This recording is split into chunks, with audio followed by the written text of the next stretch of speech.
sight of a touch, or the scent of a sand, or the strength of an oak with roots deep in the ground.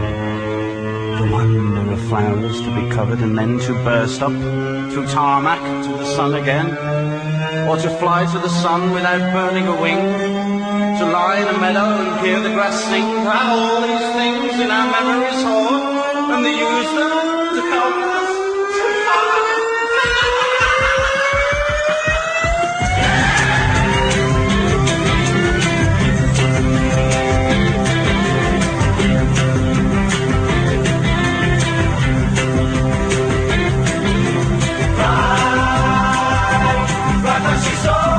Take this place on this trip just for me. Ride, take a free ride, take my place, have my seat, it's for free. I worked like a slave for years, sweat so hard to do it my fears. Love you in my life beforehand, but by now I know I should have run. Want to take a ride? From the high desert and the great American Southwest, exclusively on Sirius XM Radio, this is Dark Matter with your host, Art Bell. Now, here's Art. Well, welcome to Extraterrestrial Radio, everybody. I am Art Bell, and it's great to be here tonight. A few adventures since yesterday. You know, though, first I would like to note, in a, of course, non-biblical way, I love my studio. Over the past several days, I've been getting, everything adjusted in the right place, just exactly the way I want it. I've got this gorgeous atomic clock above me. I keep getting emails about that. One day I'll tell you where to get one like that. I found that clock, the clock you see in the studio picture, if you've seen it, in Radio France International. I went in there and was given a guided tour based on the network status I had back in the U.S. They let me in, badges and all, right, up to Radio France International, into the control room, and there was this clock. And I went, oh, God, I've got to have it. And, I was beating around trying to figure out where it came from. They had producers rushing in, trying to figure out where the clock came from. Well, they never did. So I came back to the U.S. and I began searching like crazy, and I finally found this clock. Now, I've got one here, another one in the house. I've got one in Manila. So there you have it.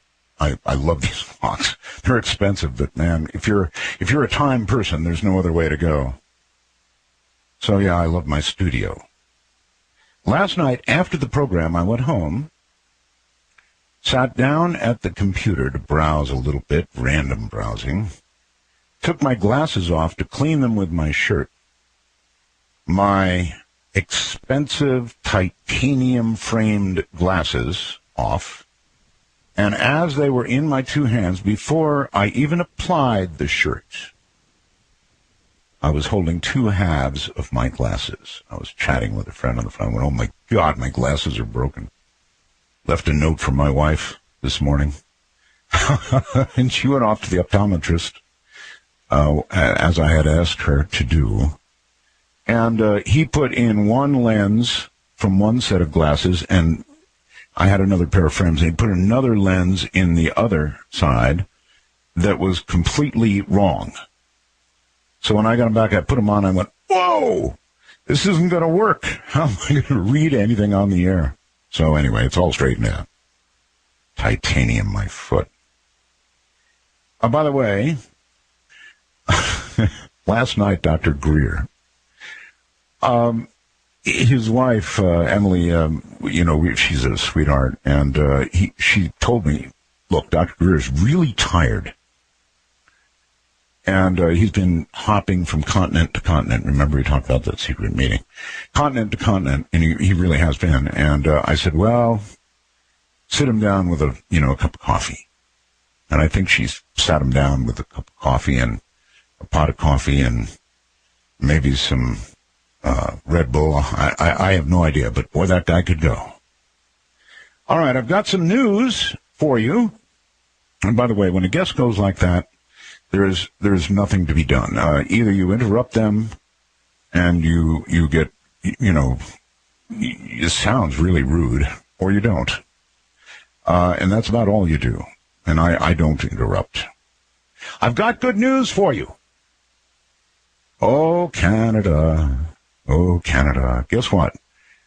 Canada was unable, a whole country, mind you, was unable to call our 800 number, which, by the way, is 800. Oh, no, it isn't. It's 855. I guess it's still technically in the 800s, right? 855-REAL-UFO, or 855-732-5836.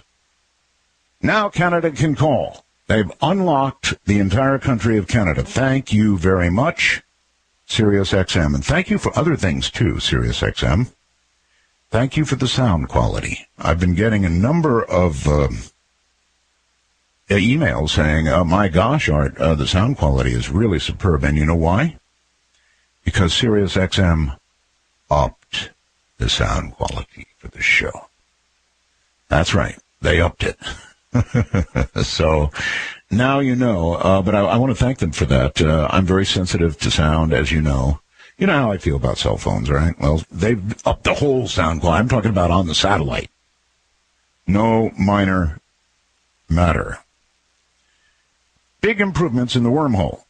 I could barely read it before, and now Keith has made it friendly. Has a blue background, white letters. I love it. So, a lot of changes down here.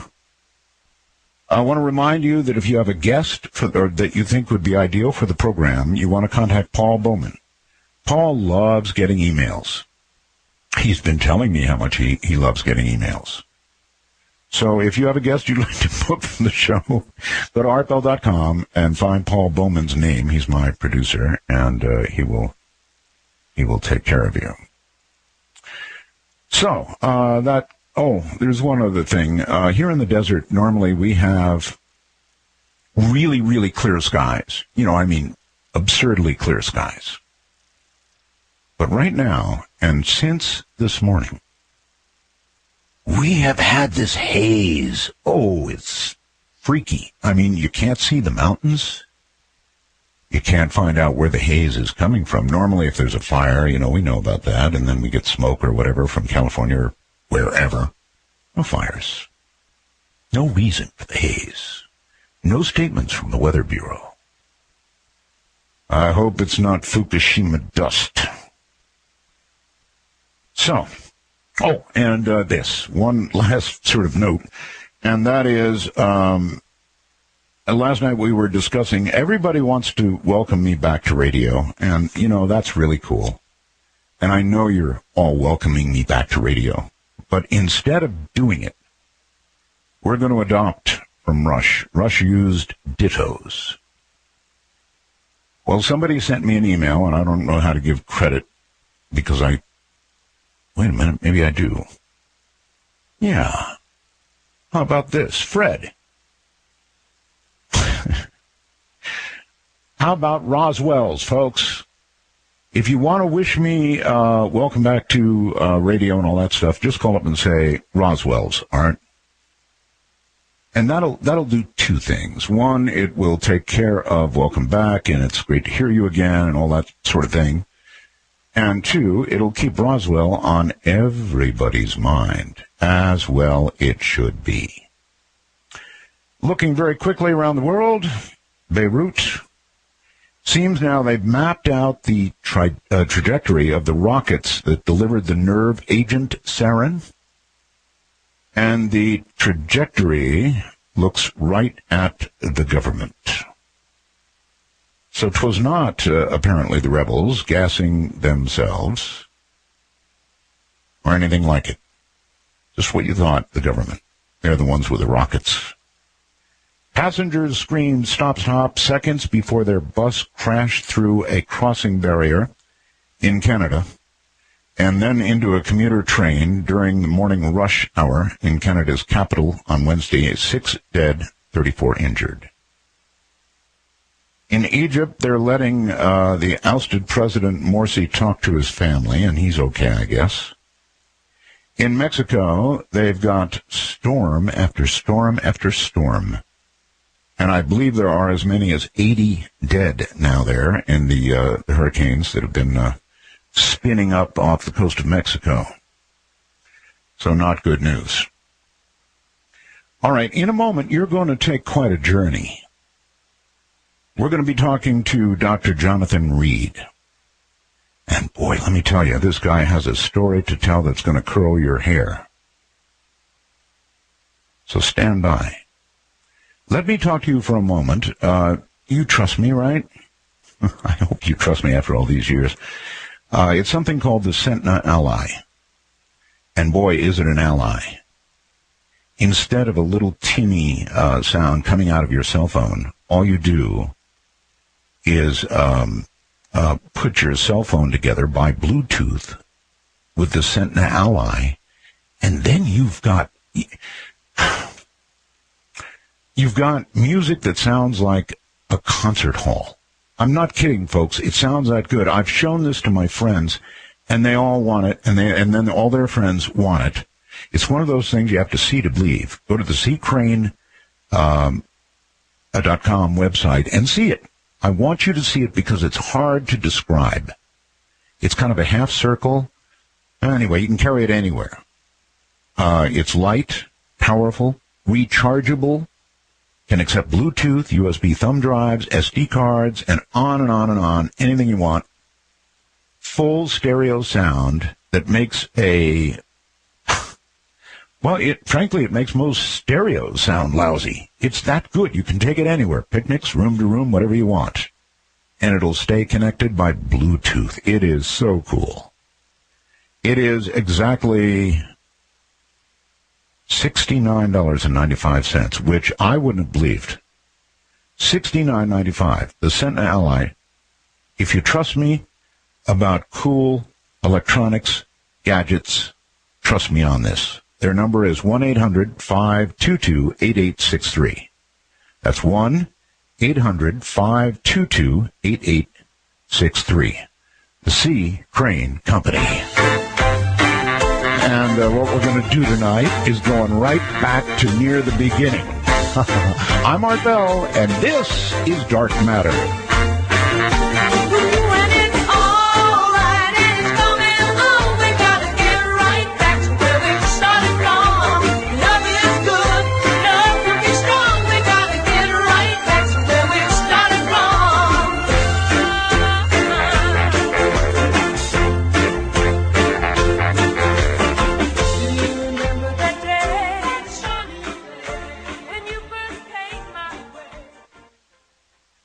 I'm Jess Cagle, the editor of Entertainment Weekly on Sirius XM. Join me for a special town hall with 3-time Emmy winner Julia Louis-Dreyfus. I'm queen of the castle. Hear what it was like behind the scenes on her smash hit comedies like Seinfeld. Not bad, huh? And what it was like working with James Gandolfini on one of his last performances. A special town hall with Julia Louis-Dreyfus tomorrow at 8 p.m. East, 5 West, exclusively on Entertainment Weekly Radio, Sirius XM 105, or listen on the Sirius XM app. I run a small business. For me, time really is money. So I got all my paperwork and computer files organized in one place with the neat digital filing system. What used to take me an hour now takes less than a minute. I'm saving time and money at work and at home, too. Whether you're running a business or just trying to run your life better, Neat is the best way to organize all your statements, invoices, receipts, recipes, every document in one tidy, easy-to-find digital place. Now you can try the Neat digital filing system for free just by calling 1-800-939-0539. The Neat scanner and software do all the work for you, organizing all your documents so you can find anything you want in just seconds just by typing one word. The Neat system is super easy to use. There's nothing else like it. Try the Neat system yourself for free. Just call 1-800-939-0539. That's 1-800-939-0539. 1-800-939-0539. If you want a better body, you change it. Work out, eat right. But what if you want a better brain? You change it with Lumosity.com. Designed by neuroscientists, Lumosity.com's online games give your brain a fun and challenging workout. It only takes a few minutes each day to help improve your memory, attention, speed, and more. So get the brain you've always wanted. Visit Lumosity.com and start training today. That's Lumosity.com. Listen up, everybody. This is Flo with a Progressive Insurance Alert. Don't even try to change that channel. I'm on all of them. So, you already know Snapshot rewards our customers for their good driving. Well, now anyone can test drive Snapshot for free, even if you have insurance with another company. See how much you could save before you switch your insurance. Also, I'm offering kazoo lessons on Saturdays. Test drive Snapshot today. Visit Progressive.com/Snapshot. Progressive Casualty Insurance Company and affiliates. Snapshot not available in all states.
From the high desert and the great American Southwest. This is Dark Matter, and I'm Art Bell. I'm going to sort of stop the phone numbers for now, because we're going to start the show.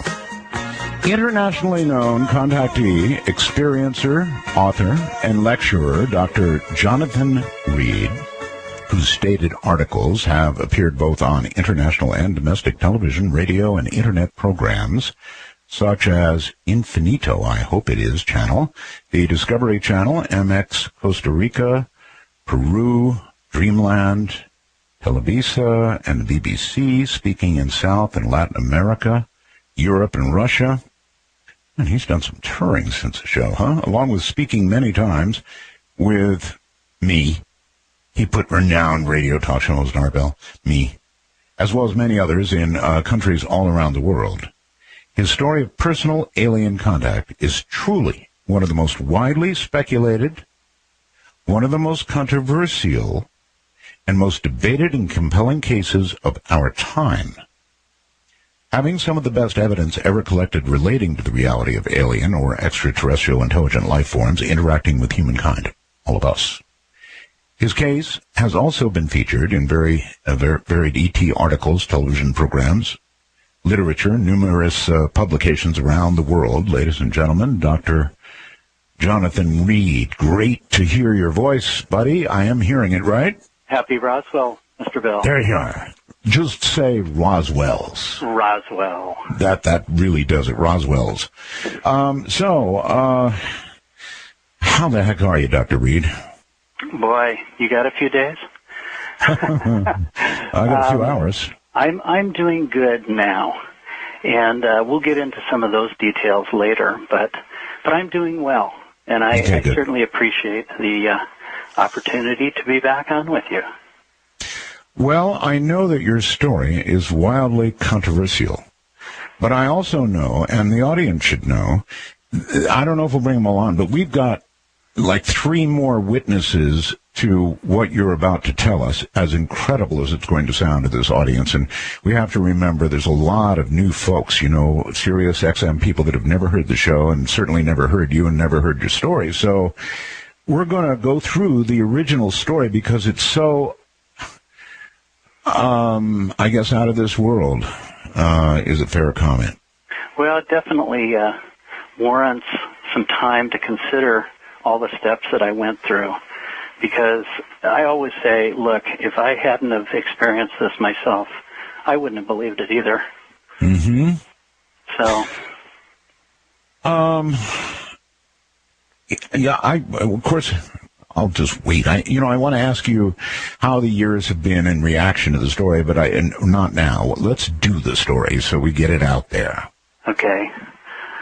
All right, where did it begin? How did it begin? This all happened back in August 15th, 1996. That was a Tuesday in Seattle, Washington, near Seattle, Washington. I had gone for a hike, a day hike, with my dog, Susie, who was a 7-year-old golden retriever.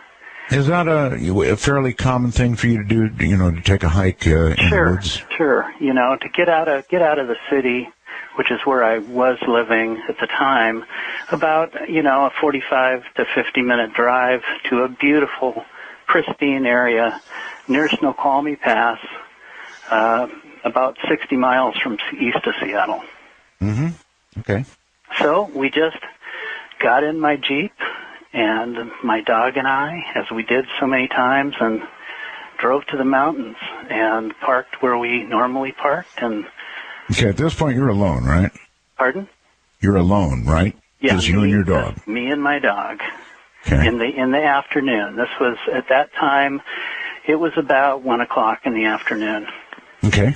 And so we just got out, and like I said, it's the Pacific Northwest, Washington State, is a beautiful evergreen area that has lots of trails and old logging trails, and that's essentially what this was. We had been there many times before, casually walking, occasionally seeing some wildlife. Early in the day when we started walking, we saw some deer. And this was common, and you could take your dog off the leash and let her run, and she could just have all that. I know, and the Northwest is gorgeous, Doctor. It's just a gorgeous place to live. And when the weather is nice and it's not raining, then, and particularly in August, I mean, you're... August 15th, middle of August, must have been really October nice. 15th. Oh, October. Yeah. October. Well, it's getting a little nippy by then. Well, it can get crisp late in the afternoon, but it's still, we have some late summers. And this happened to be a very warm, late summer day. It was a little bit overcast, but for the most part, very, very nice fall day. Okay. So we just continued to walk down this old logging trail, occasionally stopping to chase raccoons or look at some of the wildlife and just casually walking. And about an hour and a half into this walk, my dog, Susie, who took off running, scampering through the woods, which was not uncommon. She would either chase squirrels or raccoons or something. But it was her freedom. It was her time to, escape the leash from the city. Sure. And she was a great dog and followed direction well. She would come when I called her, and she would stay next to me when I would say stay. So she was pretty obedient. But this time she ran off, and she was barking, and I didn't think too much of it at first. And then I could hear her barking, the sound of her barking change. It sounded more like she was in a little bit of distress. Right. Or maybe had found some kind of animal that was backed up against a tree or something. And again, I didn't panic. I figured, okay, well, she'll, get out of there in a moment. And Susie was a pretty big dog. She was about 80 pounds. So, big golden retriever. So as I continued to walk, and I couldn't see her, but I could hear her, and it sounded like she was probably, 150 yards up the trail. It's not too hard to hear when a dog is in distress because the bark kind of is a little whine comes with it. Right, and at this point it started to change almost to a yelp. So I knew something had happened. Something was different. You get to know your dog's, voice, And I just knew something had changed. So at that point, I increased my speed and hurried along, and I still couldn't find her because the underbrush in this area is very dense, and there's a very heavy tree canopy, and I could not see her, but I could hear her, and I was getting closer and closer to where she was. So at that point, I figured, okay, she's probably either treed a raccoon or maybe even a small wildcat, because we have those in the area. And if that were the case, she'd be in trouble. She could be very, very seriously in trouble. So I set my backpack down, and I grabbed a branch that was laying on the side of the path that was the size of a long baseball bat, and so I just picked it up, and I figured, okay, I'm going to go and probably untangle her from a skunk or a raccoon or something. And I ran forward, and still listening to her sound of her yelping now. Sure. And I couldn't see her, but I knew I was close, and I just ran over this little ridge and kind of jumped down through the underbrush. And all of a sudden I saw her engaged with what looked to me at the time like a small size dimension figure, very dark, almost black,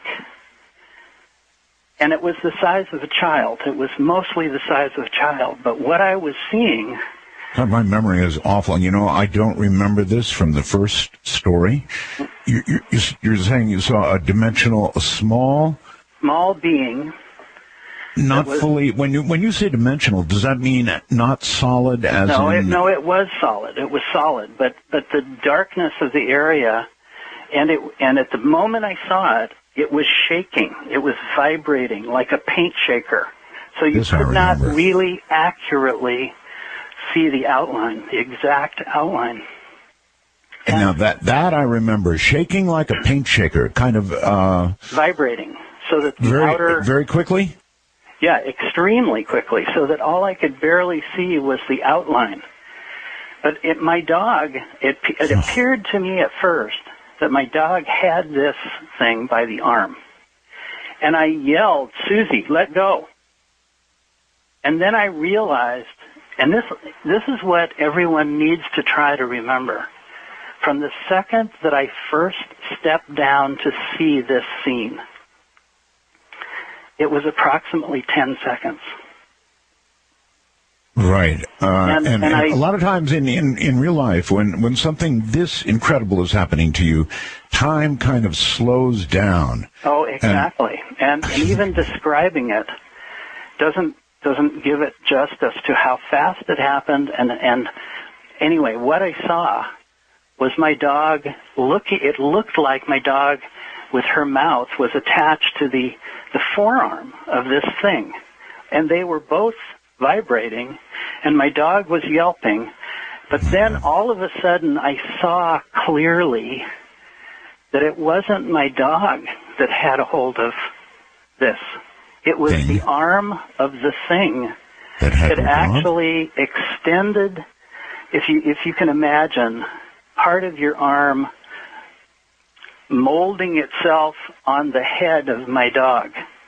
Oh, Lord. You mean kind of disappearing into the head of your dog? Grabbing the outside of the head of my dog, and then before my very eyes, I saw my dog being torn apart at the jaw. I mean, her body was ripped from her jaw down to her backbone. There was blood everywhere. And at this moment,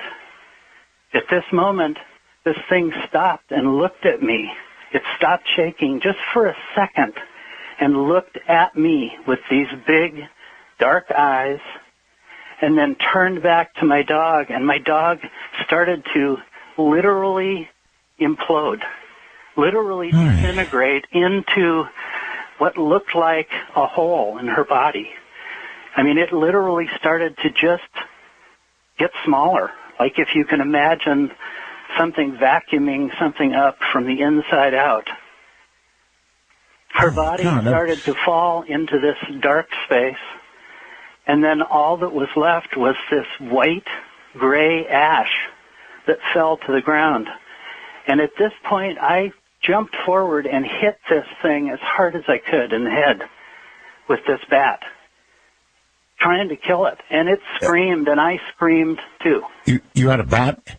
Well, I had picked up this branch. A branch. You're right. Along the way, I had just got picked you. up. Okay. In other words, you were expecting probably to be fighting off some animal. I was going to, right, exactly, to detangle her from some kind of animal. Got it. But instead, there was this thing tearing my dog apart, and all I remember is the insane feeling of, I have to stop this. I have to stop her from dying. I have to, and it was way too late for that. Oh, but I had so understand that. I so understand that. How it's long like have you had you? How long? Oh, of course, yes. How long had you had her? Well, I had her about 6 years. Oh, she was about 7. She was an orphan, showed up on my doorstep. Not everybody listening is an animal person. I am. For me, it's cats. Doesn't matter. Dogs. If you have animals, they're part of your family. That's all. They're like a member. Absolutely. They are. In fact, sometimes they're a better part of your family. Even after all this time, I can hear it in your voice. The way you're remembering this is so visual and so detailed that, I don't know, I can just hear it in your voice that this is what you saw. And it's an incredible thing to have seen. It killed me. When I saw this happen, I mean, it literally tore me apart, too. Of course.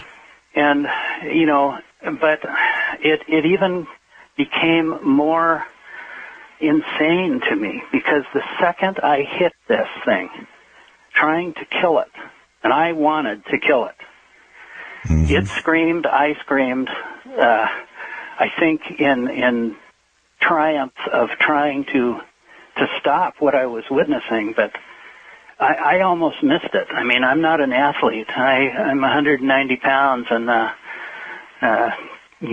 but I almost didn't hit it. But as I struck its head, it started to fall down. The branch had breached its skull. It had broken its skull. So this thing was definitely solid, right? Oh, absolutely. I mean, if you were able to, and so you smashed it, huh? Oh, well, and you've seen the pictures, and there's pictures now on let's stop here. Let's stop here and send people to artbell.com. That's the actual website, artbell.com.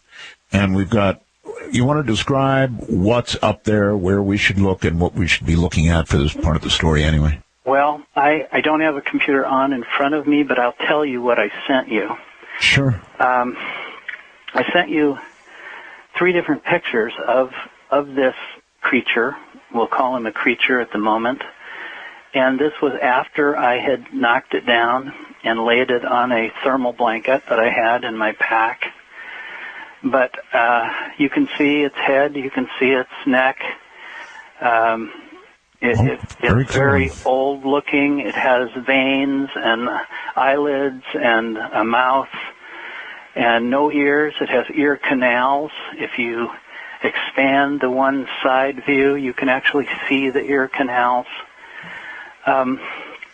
Everybody better go take a look, artbell.com, and he actually has pictures of the creature.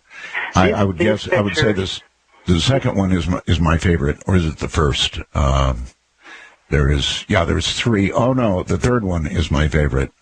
Now, let me just say something here, because it's important. These pictures were taken prior to digital photography. Mm-hmm. In 1996, we were still using film. This is 35 millimeter slide film and negative film. By the way, Doctor, hold on. I want to bring something up. Mm-hmm. I know it's 35 millimeter. And the pictures that you sent tonight, particularly of the obelisk, we haven't even come to that yet, but back when you took that photograph, they were better quality than they are now. The obelisk was so clear that people got upset about it. And that was 35 millimeter photography, right?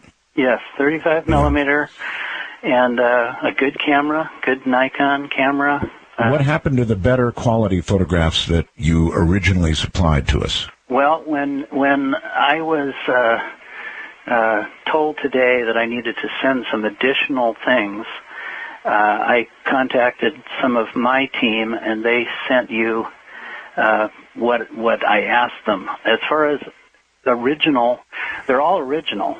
Some are just maybe a little more clear than others. Yeah, I remember the obelisk picture, which was really, really clear. Yeah, well, and it was so clear that people complained about it.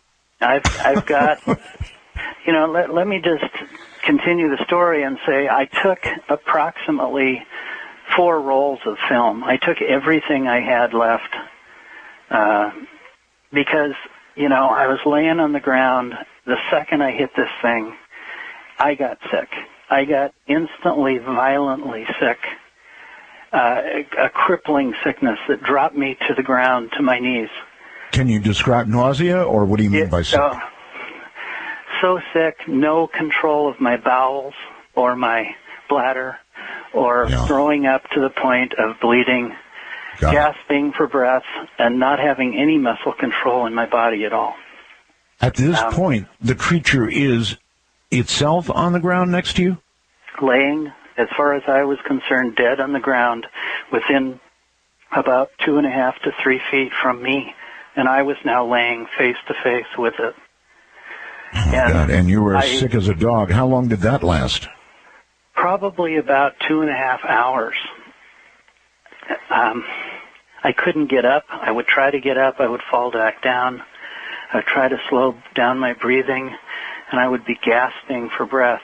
I felt like something had instantly hit me, had overcome me, had taken over my whole body at the second that the impact of the branch hit his skull.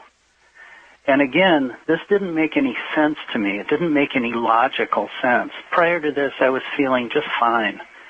It was just a normal day. But the second... Something transmitted to you through that. Yes, and the closest thing that I can relate it to, that other people have since identified to me, is the same feeling that people have said when they had some kind of radiation poisoning. Wow. So this was, and when I say a crippling sickness, I mean unbelievably crippling, to the point where I actually thought I was going to die within the first 5 or 10 minutes. I believe that. I mean, if you were down for hours, couple hours... Well, I just couldn't get up. I'm with you. You would think you're dying. Sure, that's common... I was crawling. The ground, the air felt different. Mm-hmm. It felt spongy and thick and hot. Nothing felt normal. Everything felt out of place. Yes. None of the things that I recognized as a normal life were now in place. And all I could think was, I've got to survive this. I've got to get away.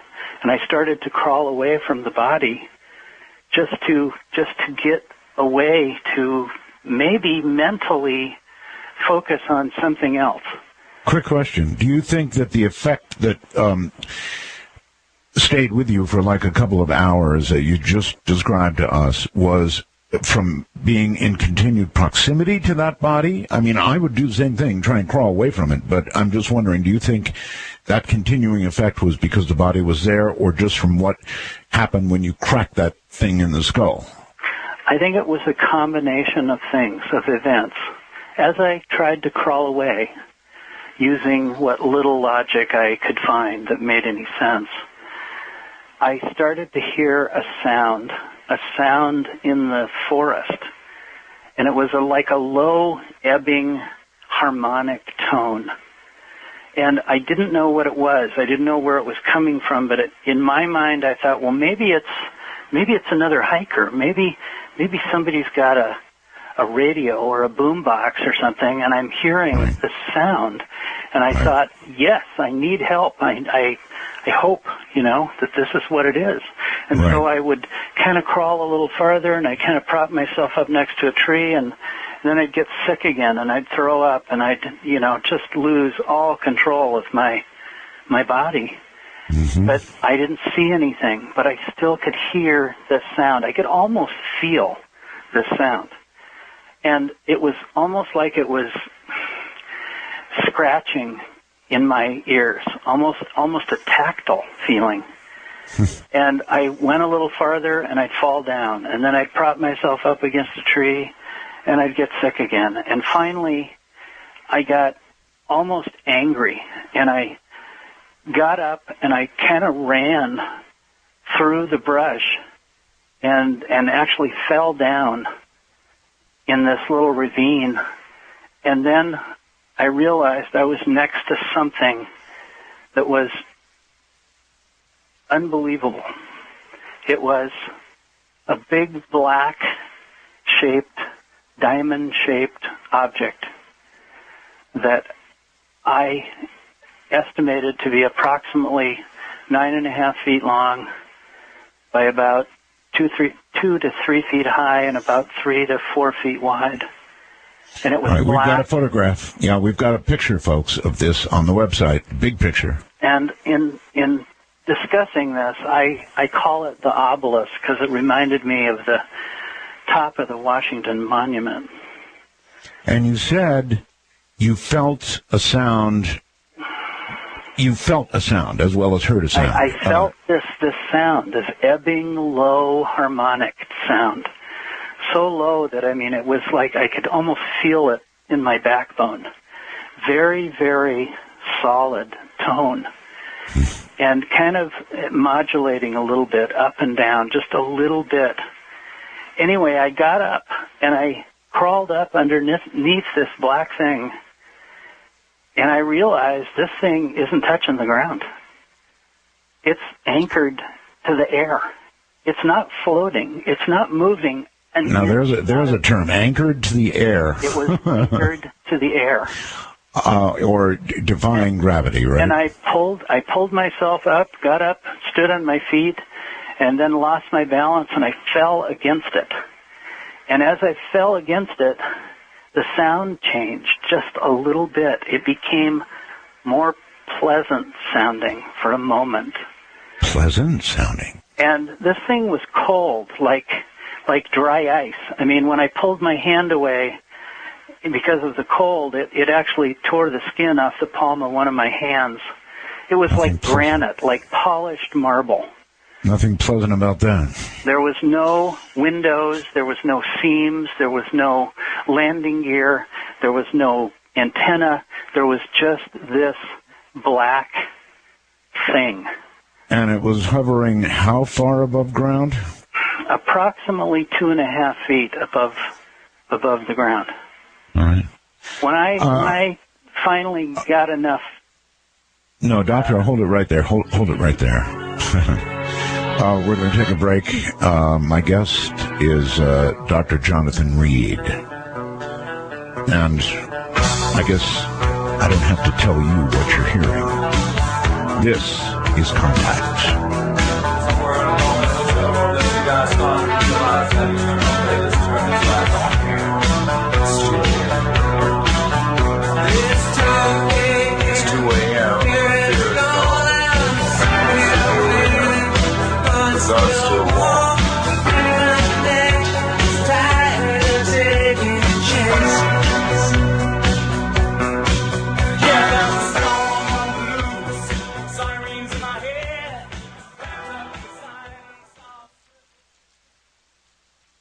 We're throwing a little party, and your attendance is mandatory. Metallica's gonna ride the lightning to New York. It's SiriusXM subscriber-only concert on our exclusive new mandatory Metallica channel. Do you want heaven? Showtime at Harlem's world-famous Apollo Theater is Saturday night, 8:30 Eastern, 5:30 Pacific. Metallica, live in concert, only on SiriusXM. If you're overwhelmed by debt and thinking about going to a credit counseling company for help, think again, because the majority of those companies actually work for the credit card companies, and they make the credit card companies a lot of money. from people just like you. But there's another way out of debt, and it's not bankruptcy. A way to reduce your debts and save you thousands of dollars. Even better, you can find out how for free by calling 1-800-508-1037. At Freedom Debt Relief, we're not a credit counseling organization. We're not a debt consolidation company. We offer a unique alternative to save you the most money possible to resolve your debt in the shortest amount of time. If you're thinking about a credit counselor, ask yourself this. Are they working for you or the credit card companies? Reduce your debts and save thousands of dollars by learning the secrets to settling your debt. For free information, call 1-800-508-1037. That's 1-800-508-1037. 1-800-508-1037. Hi, folks. This is Alan Thicke, and if you're one of those millions of Americans who owes back taxes, if you get nervous when the mail comes because you might get a letter from the IRS, then you've heard. They're cracking down this year. They can garnish your paycheck, levy your bank account. Even your home or business could be up for grabs over unpaid taxes. It's all true. But it's also true that they're offering a new way out. It's called the Fresh Start Initiative, an important government program for tax debt forgiveness. It's one of the biggest breaks the IRS has ever offered, so now's the time. If you qualify, the experts at Optima Tax Relief, their team of attorneys and enrolled agents, will get you the best deal possible. Optima has an A rating with the Better Business Bureau. Don't mess with the IRS. For tax help you need, for tax help you can trust, call Optima for a free consultation. Call 800-308-0836. That's 800-308-0836. 800-308-0836. Some restrictions apply. For complete details, please visit OptimaTaxRelief.com. Are you one of the nearly half of all Americans that suffers from some kind of pain due to chronic inflammation? If you're experiencing joint pain, muscle pain, back pain, or painful arthritis, then this important message is for you. Stop suffering and start living a life free from pain with the help of Anatoblock. Anatoblock is a breakthrough supplement that is scientifically proven to quickly and effectively reduce excessive inflammation and get rid of pain. The formula is so effective that we guarantee you will feel a significant difference in just a few days. Pick up your supply of Anatoblock today by visiting any GNC store nationwide or online at GNC.com. Anatoblock is one of GNC's top-selling products and was recently voted to be the best new product innovation by GNC. Even better, join GNC's new member price program and get an instant 20% off today. That's right, 20% off for becoming a GNC VIP. Living a life free from pain is finally here. Get Anatoblock today at any GNC store nationwide or GNC.com. These statements have not been evaluated by the FDA. This product is not intended to diagnose, treat, cure, or prevent any disease. Determine if your loan is owned by Freddie Mac or Fannie Mae by checking FreddieMac.com/mortgage or FannieMae.com/loan lookup. Not available in all states. Not all applicants will qualify. Terms subject to change without notice. NMLS 6606. Regulated by the Colorado Division of Real Estate. Georgia and Illinois Residential Mortgage Licensee. Kansas Licensed Mortgage Company. MC 0025168. Massachusetts Division of Banks. MC 6606. Virginia State Corporation Commission. MC 3638. Corporate office located at 14511 Mayford Road, Suite 100, Tustin, California 92782. Equal housing lender. I'm a responsible homeowner. I love my home and I pay my mortgage on time. Just because I'm upside down on my home, why can't I refinance and take advantage of today's low rates? Now you can. I'm Rick Arviello, president of New American Funding. If your mortgage is owned or guaranteed by Fannie Mae or Freddie Mac, which we can tell you, you may be eligible to refinance your mortgage under the expanded provisions of HARP. We're doing tons of these and saving homeowners thousands. No matter how upside down you are, no equity and no appraisal required. This is a true refinance into today's historic low rates designed to help responsible homeowners. New American Funding. Call 888-765-RATE. 888-765-RATE. Hi, I'm Pete Dominic from the Indie Channel on SiriusXM. Coming up, join me for a very special town hall event with the legendary host of Mad Money on CNBC and co-anchor of Squawk on the Street. It's Jim Cramer. If you'd like to be part of the live audience in our New York studios, just go to SiriusXM.com/townhall. Open only to active SiriusXM subscribers that have been subscribers since June 28, 2013. For official rules, complete details, and to enter, go to SiriusXM.com/townhall by September 19th, 2013. No purchase necessary.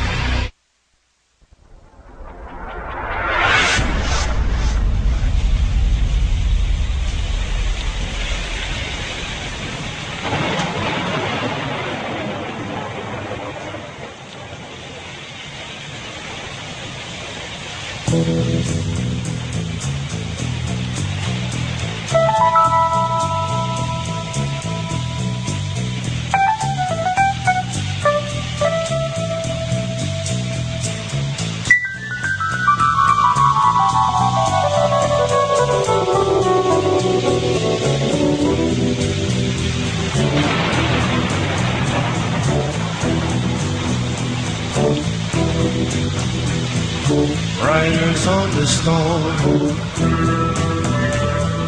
Riders on the storm. Into this house we're born. Into this world we're thrown. Like a dog without a bone and hacker all alone. Riders on the storm. It's XM, baby, and we're very serious. To call Art Bell, please manipulate your communication device and call 1-855-REAL-UFO. That's 1-855-732-5836. I can only imagine, with what I've heard so far, that if it happened to me, I'd be dead. You know, my age, it'd be heart gone. And just with what has been described so far, I'd be gone. I'm sure I would. Maybe not, but I just don't think I'd make it through that. Jonathan, welcome back. Thank you, Art. You don't have a weak heart, I take it. Actually, I've had 2 heart attacks in the last 10 years. You do have a weak heart. Okay, but this was 96. Right. I didn't know any better. You're lucky it didn't go then. Oh, absolutely. All right, here you are. You're trying to crawl away from this thing. You crashed into it. It's making you sick.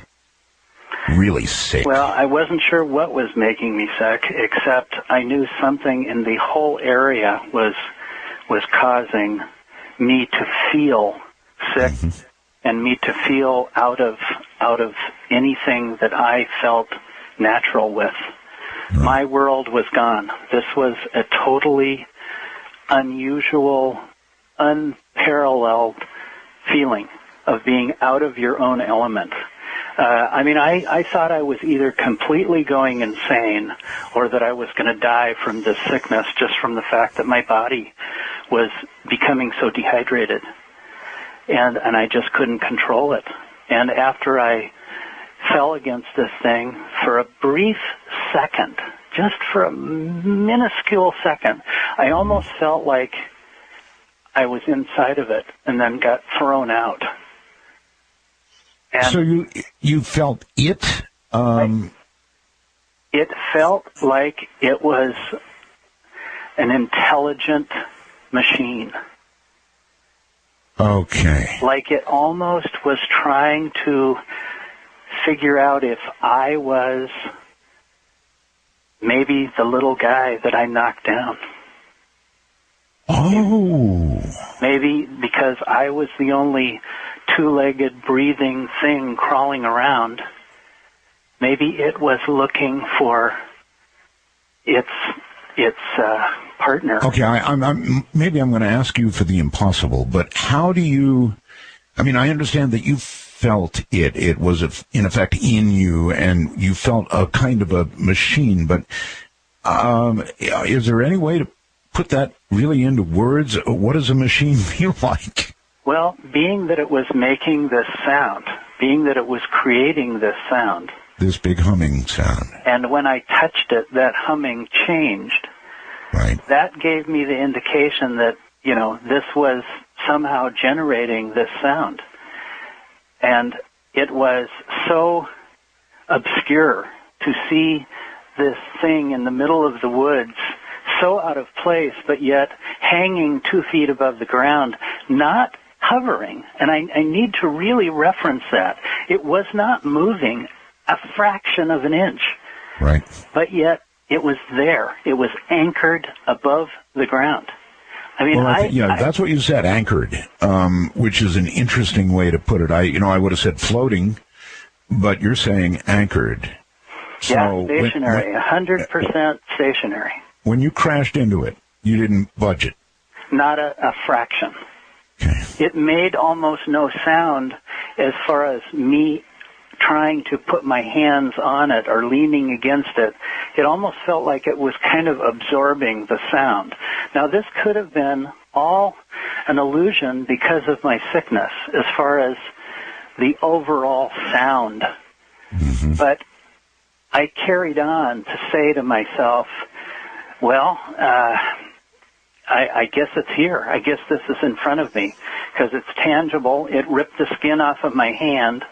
I know that didn't just happen with a tree branch, and I can't move this thing, and it's making a sound, and for a brief second I felt almost like it was trying to identify something. Mm-hmm. And then maybe I wasn't it. But this is speculation after years and years of thinking about this. I mean, at the time, I had no idea. I was just going completely out of my mind, trying to find some logic to hold on to, because nothing made any sense. And I knew that my body alone was quickly becoming in severe state of shock. Wow. And I was conscious of that. I was conscious of the fact that I couldn't breathe. I was gasping for air. And when you do this for a long period of time, you almost lose consciousness and then come back because of the whole air process of your body. So I was readily aware that my body was going into shock. So my mind was survival. My mind at that moment was survive this. Mm-hmm. So at that moment I said, okay, I got to get some water. I have to get some water in me because I had emptied all of the water in my body that I had between throwing up and losing control of all of my functions. So you were in shock. You were severely dehydrated. And I was aware I needed to get some water, and I had some water in my pack. I always take things with me when I go on a day hike. When you've done it for years and years, you realize there's certain things you take with you. I had some dog treats. I had a thermal blanket. I had a first aid kit. Some of the just bare essentials. I had water, a water canteen. I had a couple of cans of soda. And I knew I had water in my pack. And to me, to focus on this at that point gave me great solace, gave me great, restored some idea that I was thinking a little bit clearly. And so I focused on that. And I actually crawled back up, which was probably 200 feet to where my pack was, where I had left the pack. Right. And I grabbed it, and I sat there, and I drank the water, and I drank some of the soda. And I realized I've got my camera with me in the pack. Now, that's some pretty clear thinking after you've described the condition you were in. Well, I had to take the camera out to get to the water. Right. It wasn't clear thinking. It was just the process of illumination. And at that moment, Art, in my head was, none of this is real. I was actually thinking to myself, this has to be all an illusion. I have, somehow, hurt myself or fell down or had some kind of massive stroke, and I am now living in this illusion. That's what my mind was telling me, because none of it felt real. So when I saw my camera, I thought, well, I'm going to take a picture of this, and none of it will come out. And then it'll prove to me that this nightmare is not going on. That was my thinking. I completely understand. I've got this in my hand. I know how to use a camera. I was a pretty good amateur photographer. Photography was kind of my hobby. Sure. So I thought, well, I'll just prove to myself that this isn't here. So I grabbed my cameras. I walked back over to where this was. I took some pictures of the body crawling around on my hands and knees. I crawled back over to where this black floating shape was. I tried to clear some of the brush underneath it away. Right. So that it was even clearer that it wasn't touching the ground. And as I did that, as I tried to clear some of the ferns away underneath it, there was a feeling as I moved this stick, this branch to pull away the ferns, like there was a density of the air underneath this thing that was different than the air around it. Almost like if you put a a branch or a board in water, Yes. when it enters the water, it has a resistance that's different than the air. And this was the same thing, except it was just the air underneath this object that was more dense. And again, I couldn't explain it. I didn't even want to rationalize. All I'm doing is seeing it in front of me. And I'm focusing on, okay, take the picture. Don't think of anything else. Just work your camera. You know how to work the camera. It was pretty much automatic anyway. And I concentrated on that. I totally focused on, almost obsessively, on take the pictures, Jonathan. Sure.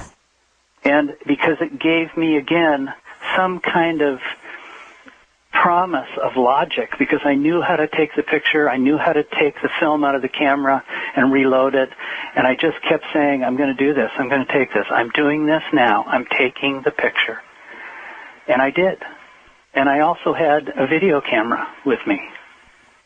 And I videotaped this whole area under the state and condition. You had recovered.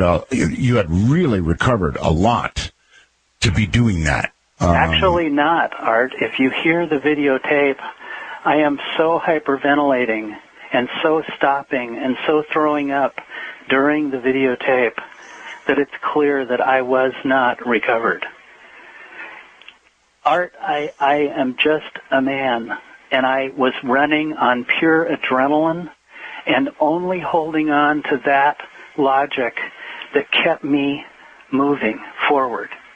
Because I didn't want to think about what had happened with my dog, what had happened with this creature, what had happened to me. I didn't want to think about it. I wanted to just be healthy. I wanted to just come out of this nightmare at the moment. So that was the only logic going on. Now, Art, you've had some of those photographs from years ago. Oh, you yes. even had the negatives. Oh, yes. Listen, folks, these photographs are so clear. I wish the ones that we had up on the website for you right now were as clear as the original photographs. They were so clear that people raised hell about it. Usually it's, it's a fuzzy photograph of a UFO. This was so clear that people complained. And Dr. Reed is right. I have the negatives to these photographs. Story over.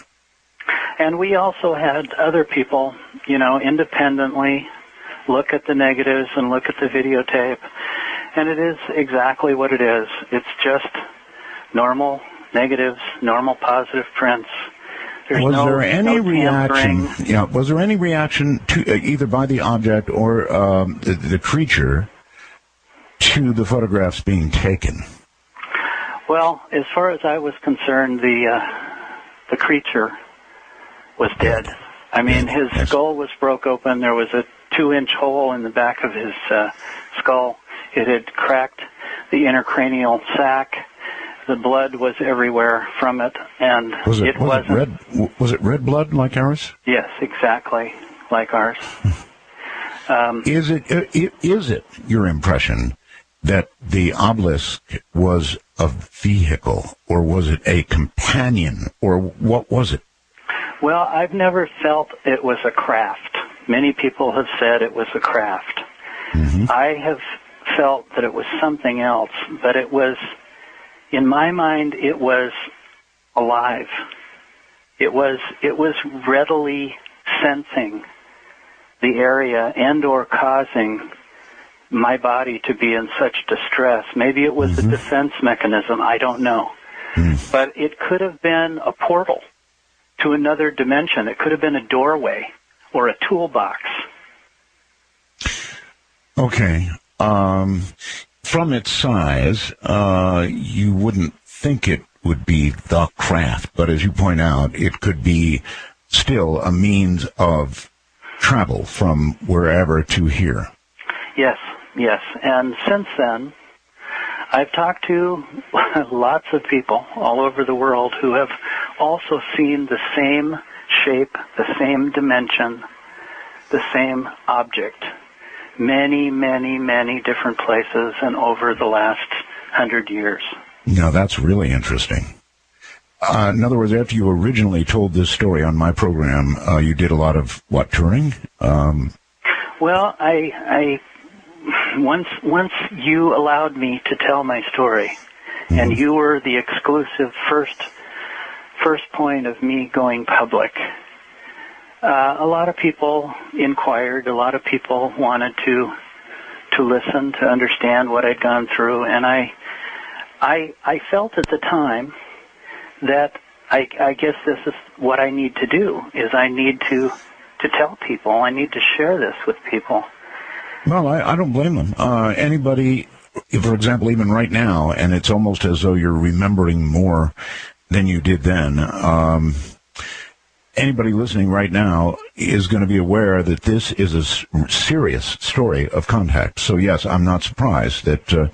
Well, it's serious, but what I want to add in is I've since learned, Art, that there's thousands of people who have very similar stories. They just... I know, but they don't have very similar evidence. That's right. That's right. They either were smart enough not to bring it forward, or they just didn't have it. Look, I'm not... I was not experienced into this. I was never a believer or even a prescribed interest into this field. I didn't even like science fiction. I was a serious scientist, a doctor that works with logic. So this was totally out of my element, not even of my interest at the time. So my whole paradigm began to collapse because I could not find any logic.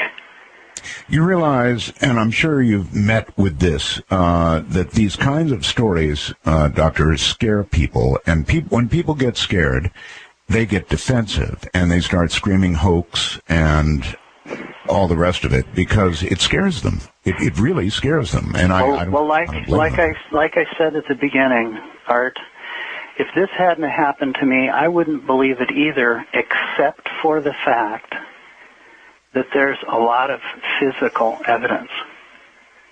And if there wasn't physical evidence, including photographs, including video, and including some other things, then I definitely can see how people would be,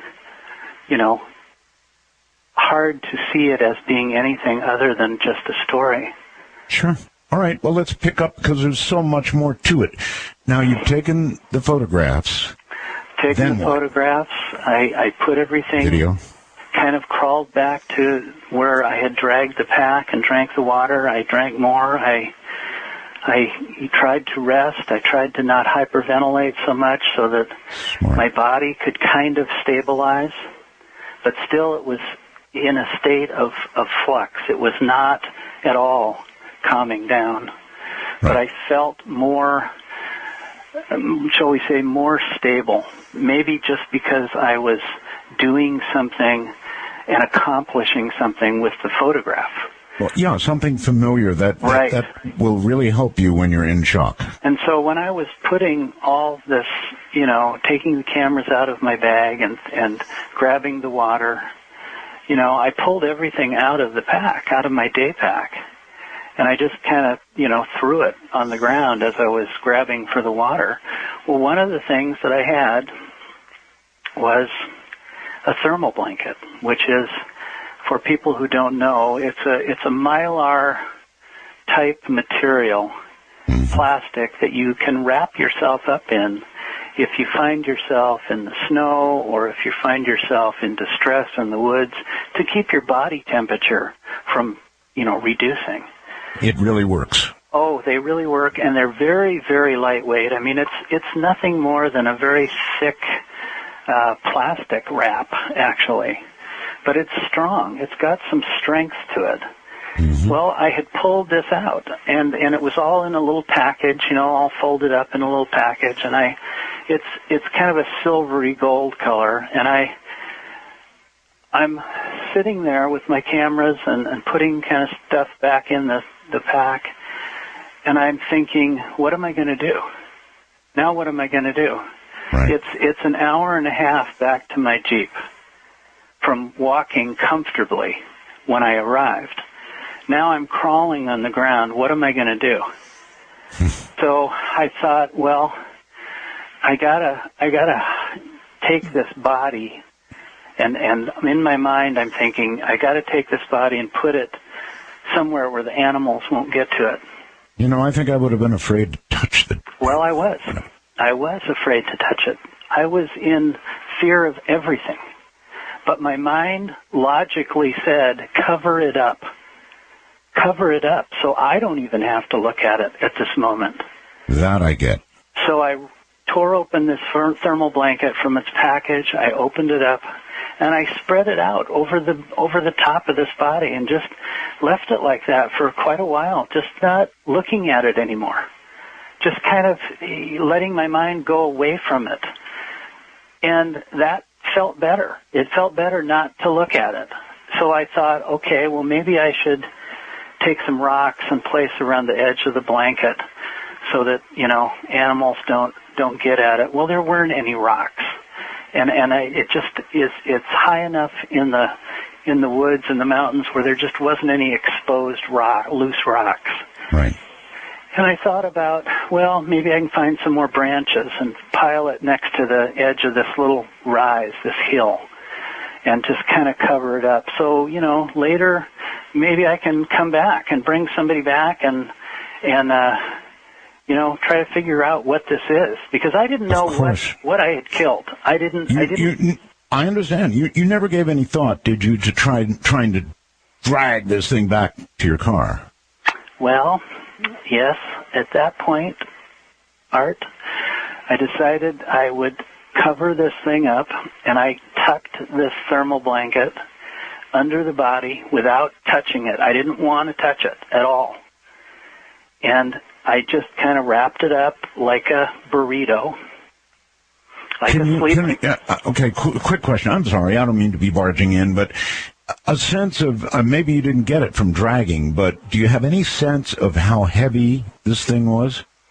Well, when I pushed the thermal blanket underneath the edge of it, I moved the body. I could feel my hands and my arms moving the body. And I felt surprised that it was so light in weight, that it was so extremely light. This was the size of a 12-year-old child. Oh, that's pretty big. Yes, it was about 53 to 56 inches in total height. But it weighed probably 50 pounds. Huh. So it just didn't make any sense. Of course, nothing made any sense, so why should that be anything different? And at that point... Didn't you tell me you were an hour and a half from your car? Yes. Yes. Okay. So I wrapped it up.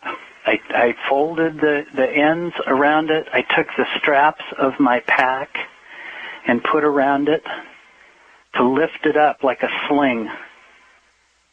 And I was going to drag that over to the edge of this hill and put branches on it if I could find them. Well, when I picked it up, I realized, this is amazingly light. It's just incredible.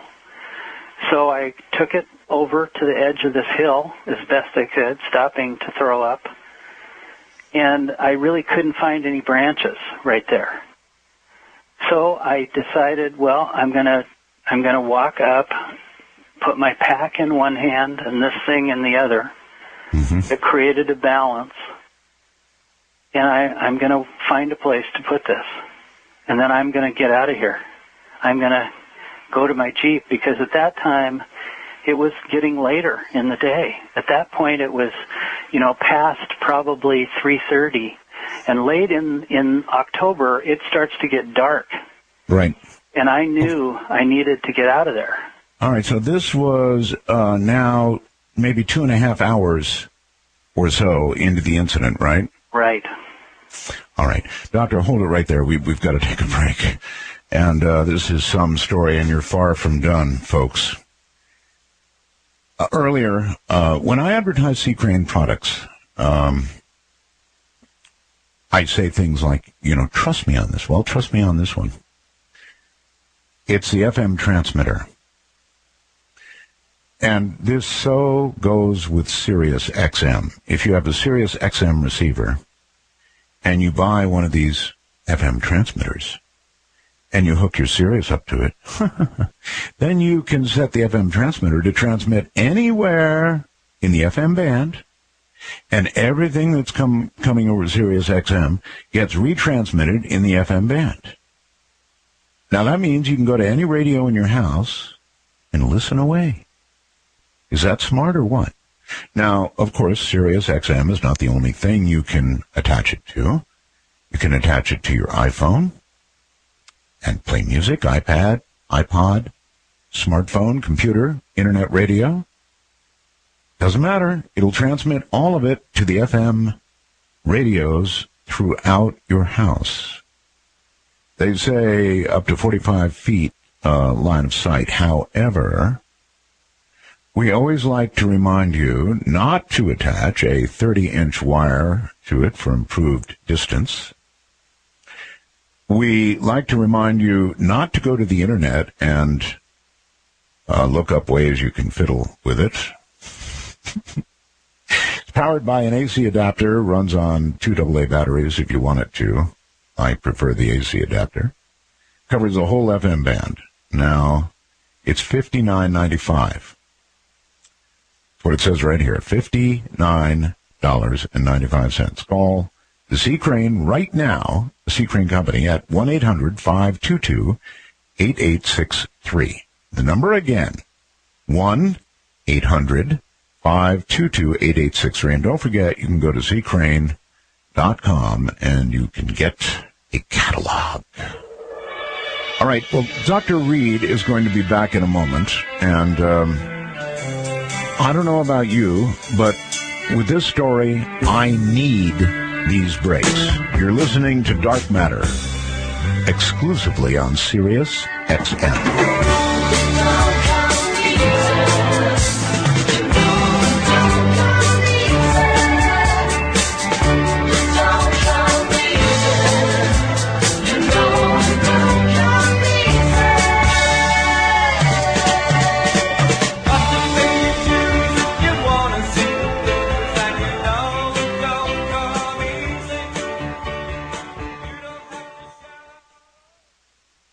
The 2013 NFL season is on Sirius XM right now. Brady with a playmaker and an open. Aaron Donald on the right side. Touchdown, Patriots! Take every game. There's Geno Smith, first NFL touchdown pass. Take every team. Touchdown, Brandon Marshall. Touchdown, Bears. With you anywhere. 77 yards. Welcome to the D, Reggie. From every sack to every touchdown, your NFL team's hometown call for every game of the 2013 regular and postseason is on the Sirius XM app. If you carry a concealed weapon and own a concealed carry permit, you need protection beyond the weapon. CCW Safe offers service membership plans for concealed carry permit holders. If members are involved in a use of force incident, CCW Safe provides the best defense attorneys in the U.S., expert witnesses, and investigators specially trained in use of force lawsuits and investigations. Members are covered against administrative, criminal, and civil actions. Membership plans range from $99 for a single membership to $150 for a dual membership per year, and special military and law enforcement plans are also available. Members are required to have a valid concealed carry permit and must maintain their permit. If you own a concealed carry permit, you need protection beyond the weapon. Log in to ccwsafe.com. ccwsafe.com. Should you be involved in a use of force incident, CCW Safe offers the best defense attorneys in the country. Log on to ccwsafe.com. That's the letters ccwsafe.com. Please repeat after me. I am prepared. I am proactive. I use Carbonite.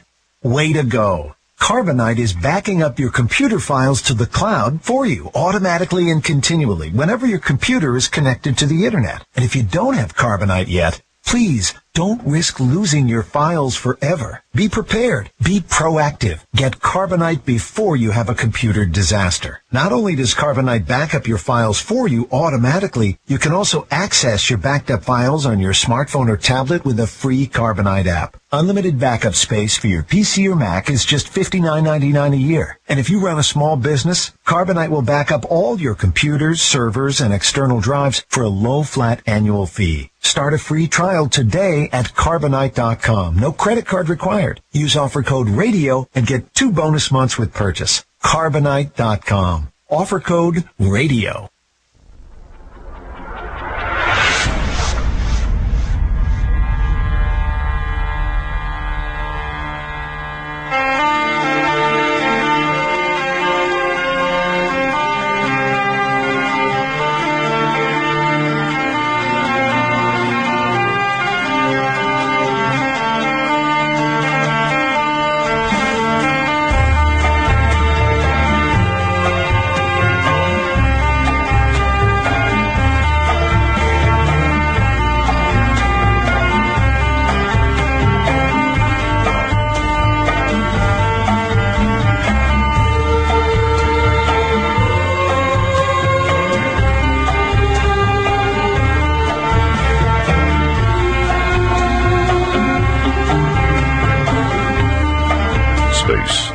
Frontier for Art Bell's Dark Matter. To call the show, please dial 1-855-REAL-UFO. That's 1-855-732-5836.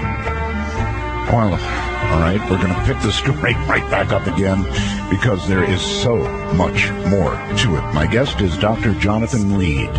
And Dr. Reed, just as we continue the story, somebody's asking, I get these messages, what kind of doctor you are. Developmental psychiatrics, child development. I was a research counselor for kids. Excellent. Thank you. Proceed. So here we are, and now you're dragging this thing. Well, literally, I was carrying it, because if I say dragging... 50 pounds. That's 50 pounds, Doctor. People will say the thermal blanket would have been torn to shreds, and they're right. I see you've been interrogated on the story before. Art, I have lived with this for 17 years. I'm sure. And I appreciate everyone's questions. Let me just say that. And I have no problem in people either not believing it or believing it, because it is hard to believe unless you experienced it. Well, you know what? Having pictures and witnesses doesn't hurt. All right, so you carried this thing, 50 pounds. That's a lot of weight to carry, for an hour or an hour. Well, I thought so too. And I would carry it. I would stop. I would drink some water. I would throw up, and I would carry it again. And what's amazing is all of a sudden, I ended up back looking at my Jeep and thinking, how did I get here? Pure adrenaline? How did I get here in such little time? What felt like 10 or 15 minutes. And it didn't make any sense.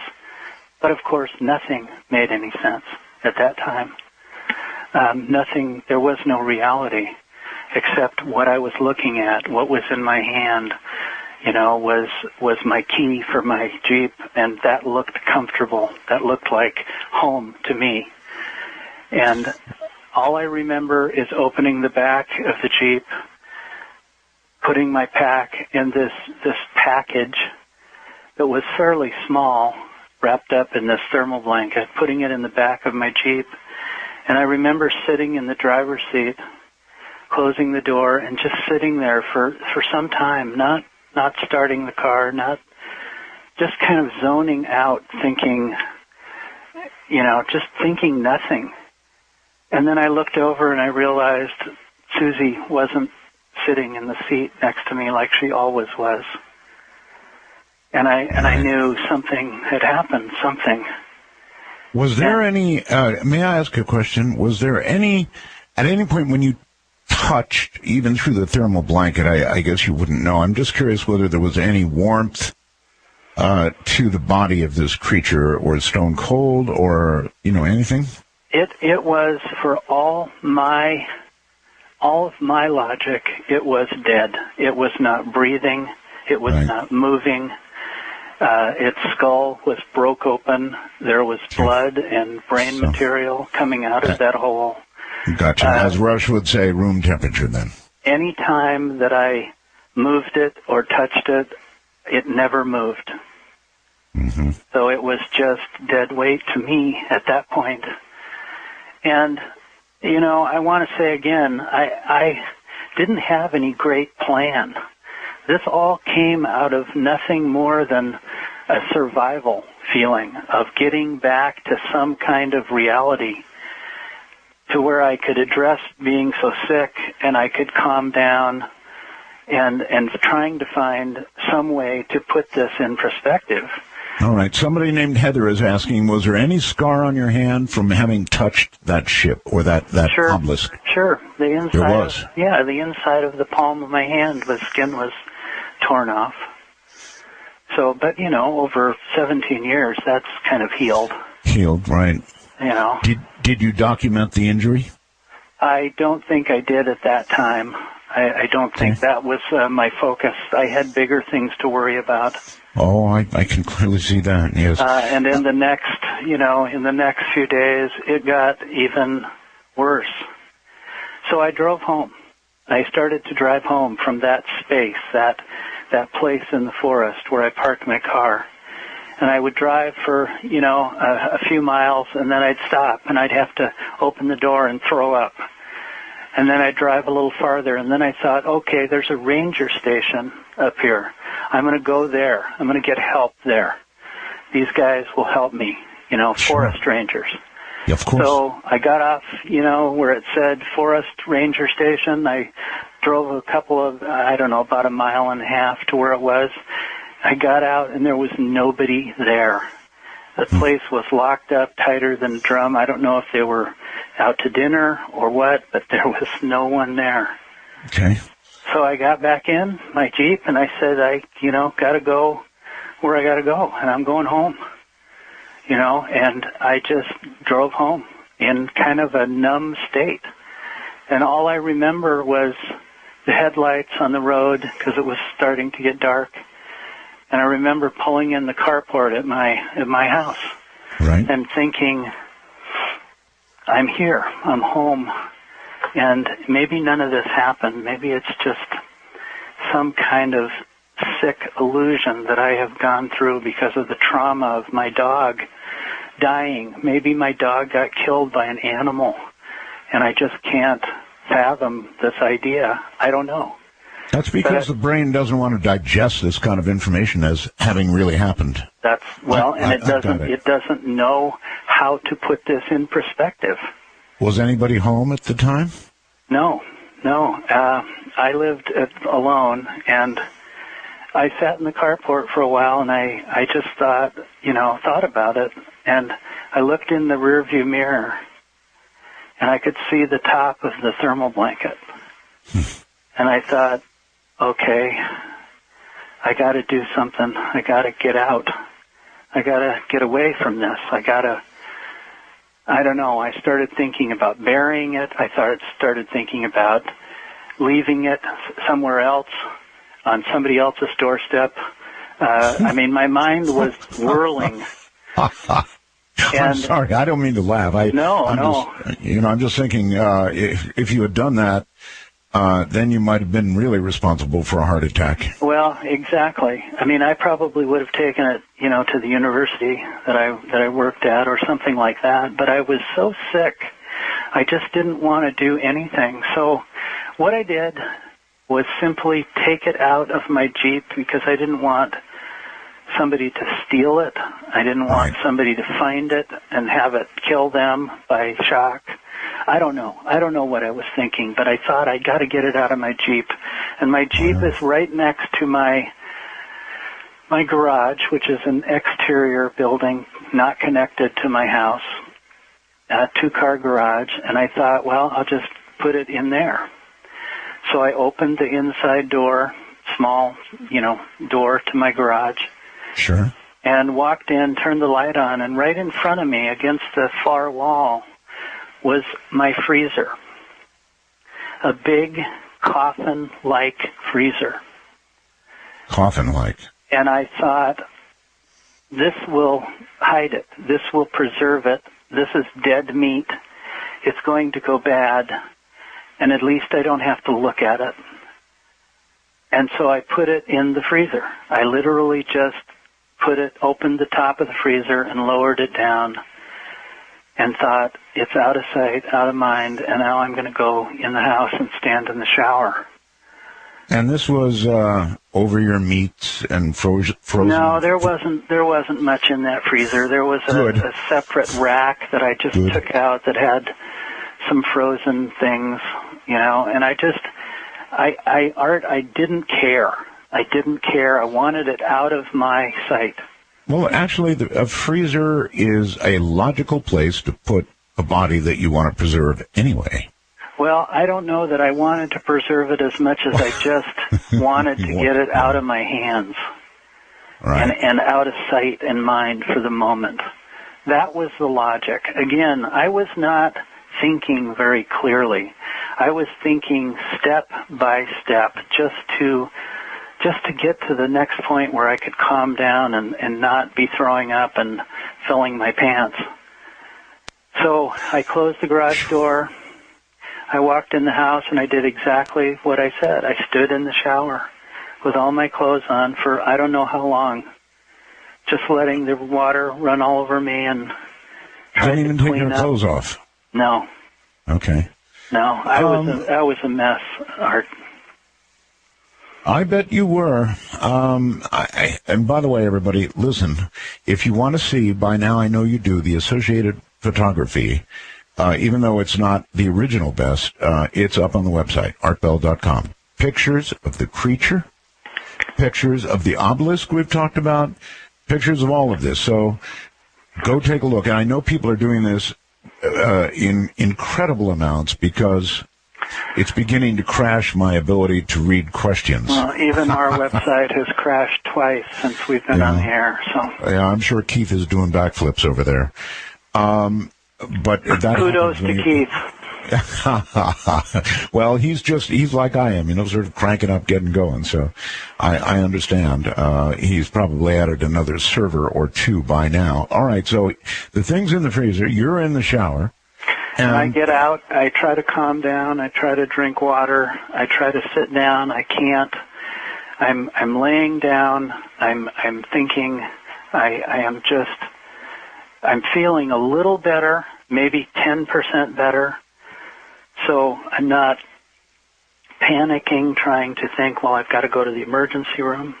Mm-hmm. But I'm now thinking this had to be trauma. This had to be trauma-induced by the fact that my dog was killed in front of me by an animal. And that's what my mind wanted to believe. My mind started to create this scenario while I was in the house, while I was calming down, that this was the only logical answer, that this must have been an animal and that killed my dog, and I just, for some reason, spaced out. I just lost. Somewhere in your mind, though, you knew, number one, there's something I put in the freezer, and number two, I took a whole lot of photographs. Well, so. at that point, Art, I was thinking, what's got to be in the freezer is my dog, Susie. Oh. That's what I had to have wrapped up. That's what I had to have brought home. I truly understand. And I felt comfortable thinking that. Sure. Because it made more sense. It was more realistic to me that is very logical, that could have happened. So I convinced myself that that's basically what it was. And I even got dressed and went out to my garage and said, absolutely, this has got to be Susie. And I opened the freezer and I lifted it out and set it on the garage floor. And it wasn't Susie. Somebody's asking, was there a smell? Yes, there was. It had a terrible pungent odor that I have decided that it's similar to rotting fruit. The odor of rotting fruit. Right. And it wasn't pleasant, and it was always there. And it didn't even seem to diminish much, even after it had been in the freezer for a couple of days. But to continue, I saw that it wasn't my dog. I put it back in the freezer. I went in the house, and I'm now thinking, I got to call some people. I got to get some help for me with this. I'm, trying to keep from going into shock again. So I started calling my friends. And, you just pick up the phone and you start dialing those who are most familiar that you call. That's what I would do, too. If you really think about it, would you call the police right away? Well, no, maybe not, because you just think you thought you killed something. I was even a little concerned about calling the police because I had killed something. And I didn't know if there was some kind of legality to this that maybe I should pursue through a lawyer first. My mind was reeling, Art. With you all the way. And at that point, comfort seemed to be to contact my friends who knew me, who I knew. And so I just did that. I called my girlfriend. She wasn't home. I left a message. Call me, please, immediately. I called other friends that I worked with. They weren't available. I called my very best friend, Gary, and I left him a message, and he called me back within just a few minutes. And I literally said, help me. I'm sick. My dog has been killed. Susie's dead, and I'm home, and I need some help. And he said, I'll be there. And he immediately came. And I told him the story, and of course he didn't believe me. But he was my good friend for many, many years, and he listened. So he came. He knew I was sick. He came and sat in my living room. Mm-hmm. And I said, well, it's true. It is true.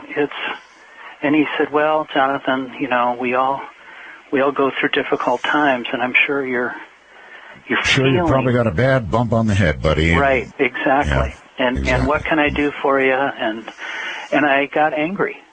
And I said, come with me, and I'm going to take you and show you. And he's reluctant, and he's saying, Jonathan, you just need to rest. You just need to calm down. Mm. And I took him to the garage, and I opened the freezer, and I laid it on the floor. And I showed him, and I said, tell me that you don't see this. Tell me this isn't what you see. And Gary's reaction? Well, his jaw dropped open, and he was speechless. And for some time. And I don't know that he said a few expletives that even for Sirius Radio shouldn't be said. That's quite right. And at that point, he kind of backed up against the wall. And I said, well, I got to put this back in the freezer. And he just stood there. He didn't say anything. And I walked by him, and he was just like in a trance. And I said, I got to go in the house. I got to sit down. And he followed me in, and he sat down and just sat in my living room, almost speechless. And I said, it's true. This happened. And he just looked at me, and he said, it's incredible. And I said, I have videotape. You want to see it? And he just, again, stared at me like I was insane. And I took the videotape that I actually recorded in the forest, and I played it on my television. And it was there. It was all there. The black floating object, the body, the white ash from my dog. Did he regain enough of his sensibilities after watching all of this to give you advice to? Yes, after some time, after drinking about a half a bottle of scotch. I get. He came to the point where he says, well, I know what this is. And I said, no. Was that the both of you consuming the scotch? Or? No, I was pretty sick, and I didn't want to go there. I was just drinking as much water as I could get in me. But he finally said, he says, Jonathan, I know what this is. Oh. And I kept saying, no, I don't know. I don't know what this is. I don't know. And he said, it is. It's got to be some kind of extraterrestrial or some kind of biological creature that somebody created. Well, I'm just looking at the photographs, and I'd say definitely E.T. Well, I didn't want to go there because that wasn't comfortable for me. That wasn't part of my world, and it didn't make sense to me. I was not a believer. I was not into that type of thing. But he was sure. He was adamant. He was almost excited. And I said to him finally, I don't want to have anything to do with this. I want to get better. I want to get well. And he said, well, we need to tell some people. And I said, no, we don't. We need to be careful. Because I don't want people tearing my house apart. I don't want, And that's what would have happened. Well, that's finally what did happen, Art. Right, I know. We'll get there. So, okay, there's so much more to this. So, how did it end up with Gary? I mean... Well, Gary was a complete believer at that point. I mean, when it's in front of your face and you can touch it and feel it and look at it, it's undeniable. When it's in front of you, in person, there's no question that you're looking at something that wasn't human and that was some kind of biological creature. He was adamant. He was excited and wanted to get this to people who could do something with it and investigate it and take it. I wanted people to take it away. That's what I wanted. I understand that. I literally wanted to be done with it. Right. So when he started to tell me there are people who are into this and will help you, will help us. Now it was us. Now it was his project. And I was happy at that. I was very happy for that. Because I really didn't want to deal with it in so many ways. But he said, we're going to call some people. We're going to start making some inquiries on who would be the best to talk to. And he said, we talked about this at long length. I said, well, we can bring some of the other professors that I work with at the University of Washington. That would have been good. Anthropology people, other medical doctors, we can all bring in. Well, we made a list. We started calling those people. Some of those people came to my house. Some of those people saw the body. Some of them didn't come. And how many saw it? How many, Doctor? During the first 9 days, and there's a reason I'm referencing 9 days. Okay. There were probably, including Gary and myself, there were probably 8 other people, or 10, let's say 10 people. And that included some of my own family, some of my girlfriend, some very good close friends of mine, and some people that I worked with who I respected. So there was no question that this was really there because other people saw it, other people even took pictures of it. But to make the story, long story short, the sanity of this was short-lived because the next day when Gary started to call people, we started to realize that there was funny sounds on our phone. There was extra little click sounds on our phone. And I thought, well, why is that, And then we called some people who were from supposedly the MUFON group, Mutual UFO Network. Yep, I was going to ask about that. And we told them, what if somebody had something like this? Kind of similar to the fax that you were sent, Art. Right. And what would you do? Who would you talk to? Who could you trust? What would you actually do with something like this? So we started asking those questions hypothetically, but seriously.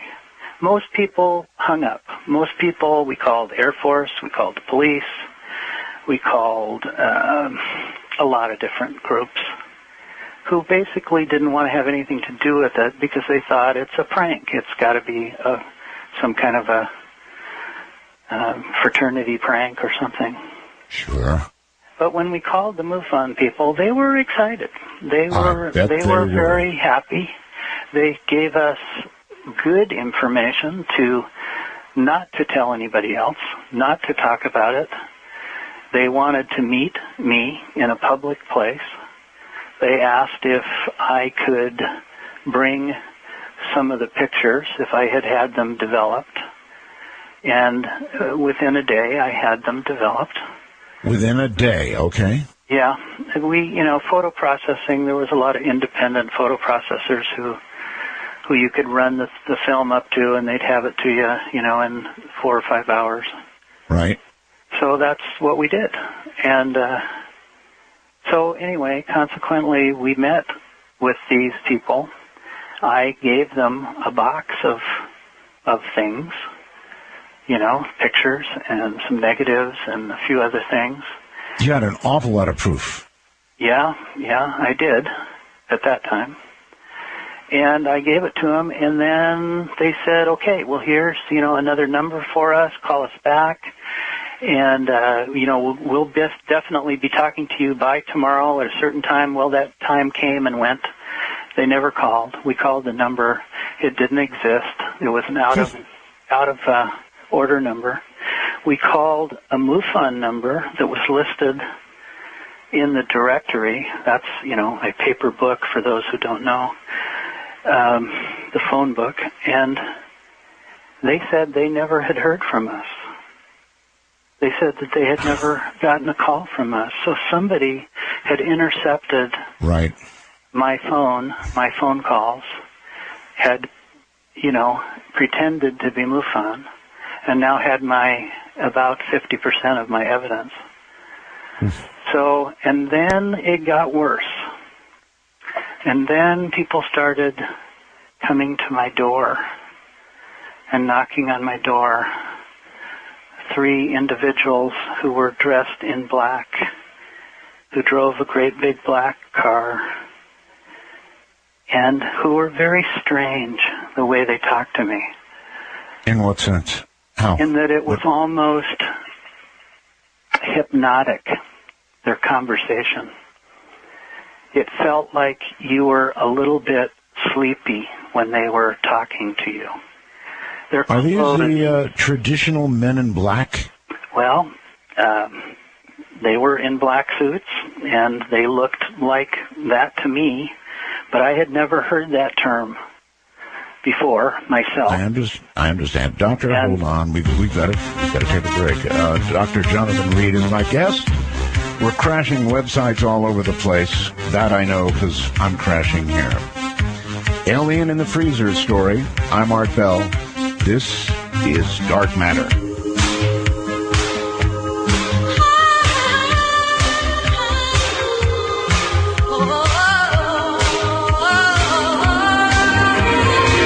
Sweet dreams are made of these. Who am I to disagree? I travel the world and the 7 seas. Everybody's looking for something. Some of them want to use you.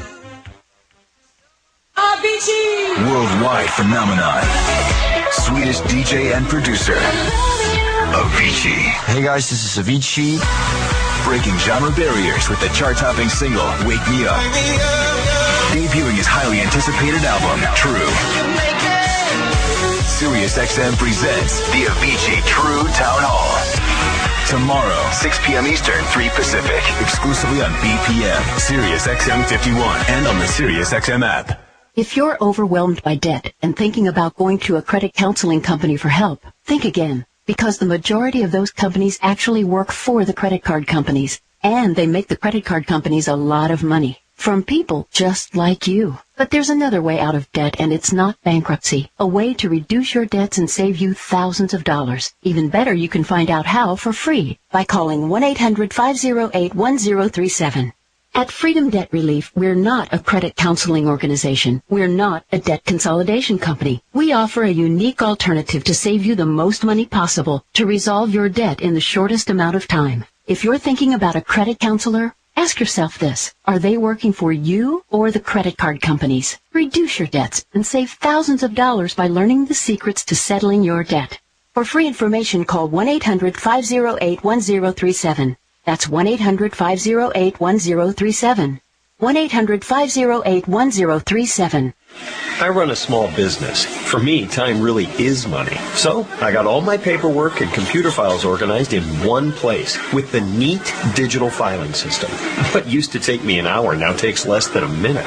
I'm saving time and money at work and at home, too. Whether you're running a business or just trying to run your life better, Neat is the best way to organize all your statements, invoices, receipts, recipes, every document in one tidy, easy-to-find digital place. Now you can try the Neat digital filing system for free just by calling 1-800-939-0539. The Neat scanner and software do all the work for you, organizing all your documents so you can find anything you want in just seconds just by typing one word. The Neat system is super easy to use. There's nothing else like it. Try the Neat system yourself for free. Just call 1-800-939-0539. That's 1-800-939-0539. 1-800-939-0539. Hi, folks. This is Alan Thicke, and if you're one of those millions of Americans who owes back taxes, if you get nervous when the mail comes because you might get a letter from the IRS, then you've heard. They're cracking down this year. They can garnish your paycheck, levy your bank account. Even your home or business could be up for grabs over unpaid taxes. It's all true. But it's also true that they're offering a new way out. It's called the Fresh Start Initiative, an important government program for tax debt forgiveness. It's one of the biggest breaks the IRS has ever offered, so now's the time. If you qualify, the experts at Optima Tax Relief, their team of attorneys and enrolled agents, will get you the best deal possible. Optima has an A rating with the Better Business Bureau. Don't mess with the IRS. For tax help you need, for tax help you can trust, call Optima for a free consultation. Call 800-308-0836. That's 800-308-0836. 800-308-0836. Some restrictions apply. For complete details, please visit OptimaTaxRelief.com. Are you one of the nearly half of all Americans that suffers from some kind of pain due to chronic inflammation? If you're experiencing joint pain, muscle pain, back pain, or painful arthritis, then this important message is for you. Stop suffering and start living a life free from pain with the help of Anatablock. Anatablock is a breakthrough supplement that is scientifically proven to quickly and effectively reduce excessive inflammation and get rid of pain. The formula is so effective that we guarantee you will feel a significant difference in just a few days. Pick up your supply of Anatablock today by visiting any GNC store nationwide or online at gnc.com. Anatablock is one of GNC's top-selling products and was recently voted to be the best new product innovation by GNC. Even better, join GNC's new member price program and get an instant 20% off today. That's right, 20% off for becoming a GNC VIP. Living a life free from pain is finally here. Get Anatablock today at any GNC store nationwide or gnc.com. These statements have not been evaluated by the FDA. This product is not intended to diagnose, treat, cure, or prevent any disease.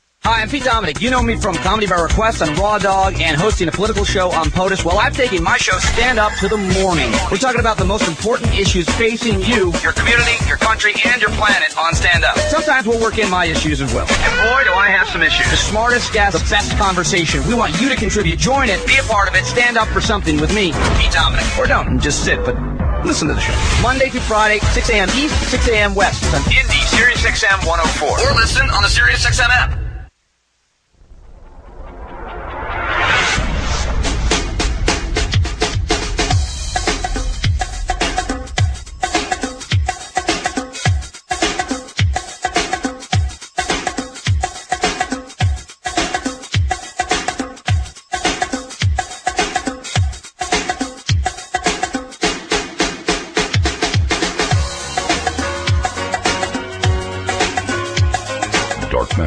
Much like SiriusXM is all around you. To beam up with us, please dial 1-855-REAL-UFO. That's 1-855-732-5836. I spoke briefly with Keith Rowland during the break, and I said, Keith, things are crashing over here. He tells me the website's still alive, limping a little but alive, and what's crashing is Google. So Google, in trying to get the messages to me, is gulping hard and falling over. This is Dark Matter, everybody. Dr. Jonathan Reed is my guest, and we're talking about a classic story called The Alien in the Freezer. And no joke, I know that a lot of you are probably sitting there wishing it was a joke, but it's not. Dr. Reed, welcome back. Thank you, Art. Just pick right up and go to where you want to go. We've got, I guess it's not yet, but we've got 3 witnesses who can attest to the things that you're saying right now. So rather than me trying to decide the appropriate time for them to come in, you tell me. I will do that. And that'll be good. Shortly. Okay, good. Let me just say, these people who came to my house were organized. They were professional. They were definitely stating facts that I didn't believe they could know. They were telling me in a very calm, professional manner, Dr. Reed, we know what you have. We know what you found. And if you don't give it to us, your whole life is going to change. And they started softly saying change. Then they started saying, your life will never be the same. Neither will it be for your family and your friends. The threats were apparent.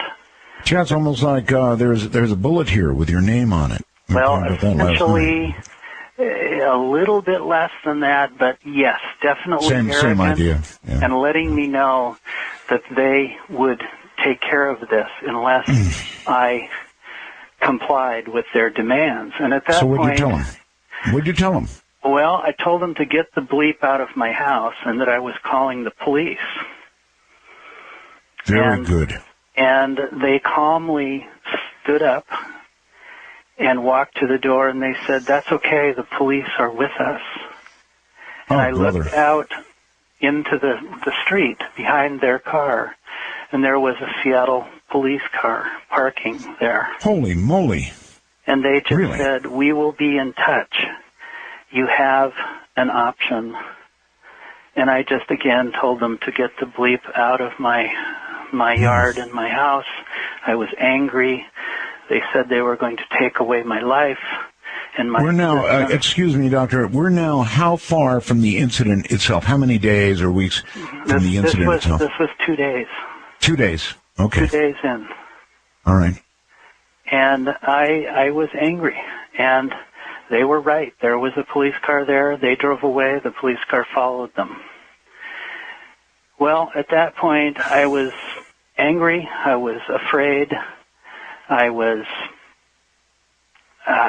quite honestly, I was very, very disturbed at that moment, thinking, how could the people that we pay to protect us be doing this to me? How could this turn around? Because I was a believer in the American way of life. I was a believer that your police department did things to protect you from people like this. And I guess by now you believe this is part of the American way of life. Oh, this is totally the American way of life. And now I've had it proven to me time and time and time again. American exceptionalism. So, at that moment, I decided that I guess I couldn't trust those who I had hoped for.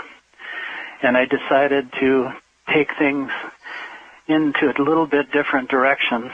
So Gary and I, prior to them arriving to my house, had divided up the remains of the evidence that I did have, and we sent some of it away, actually mailed it out of the country to a friend Smart. to keep for us, and thinking that what could be next. Somebody's going to break in here, somebody's going to steal everything or something. And so we did that.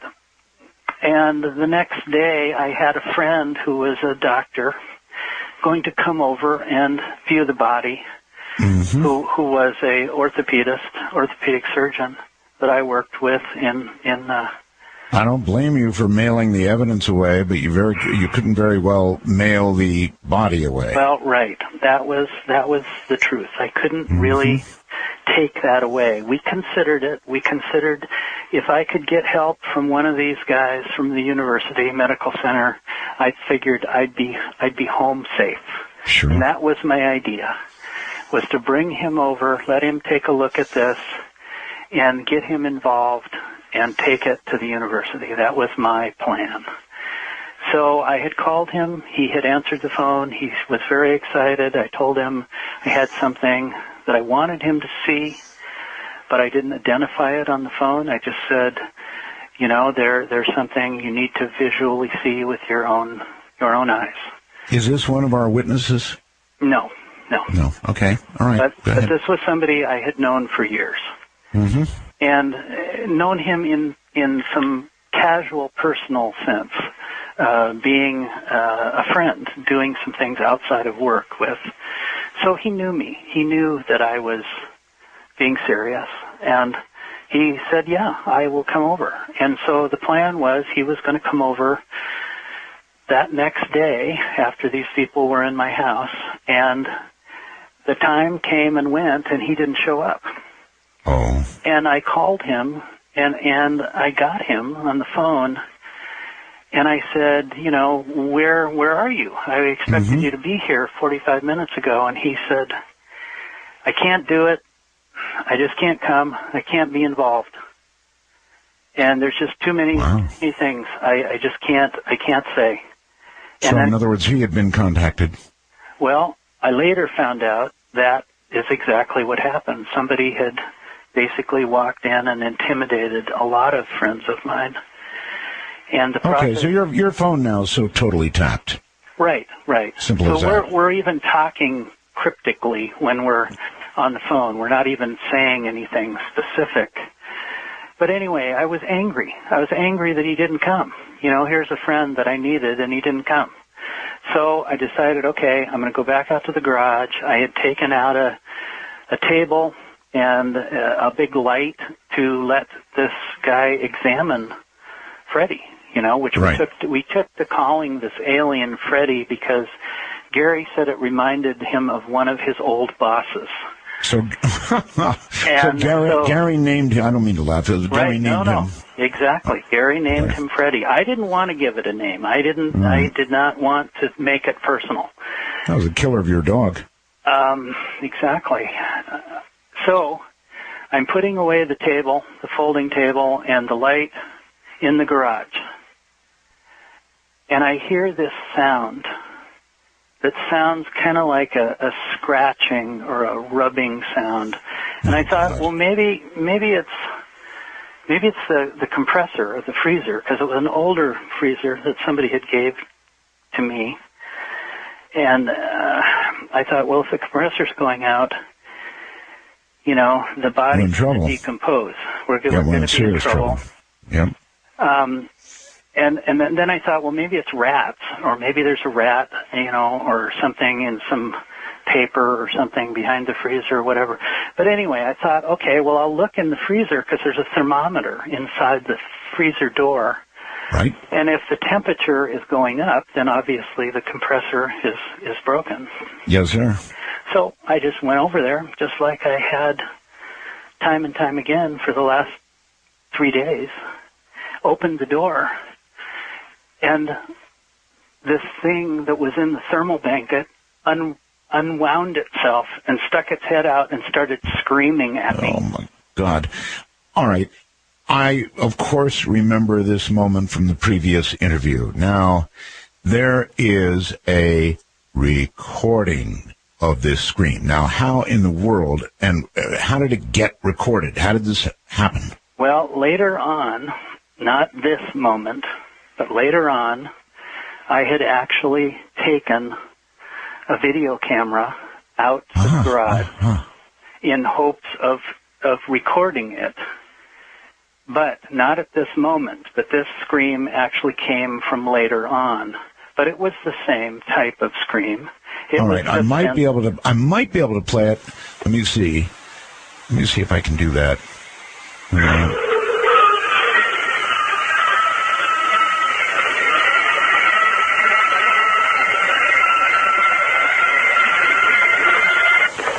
That sound? That's it. And it was so intense. It was so powerful that it felt like it was pushing against your chest, pushing you away from this. Like it was some kind of defensive move. And at that moment, I think I've got a bigger problem. This thing is alive or half alive, and it's going to kill me for attacking it. And I literally ran in the house. And I left the door open. I didn't care. I hoped it would run away. And I just ran in the house and slammed the door and called Gary and said, we got a bigger problem. A really big problem. And, of course, he didn't believe me.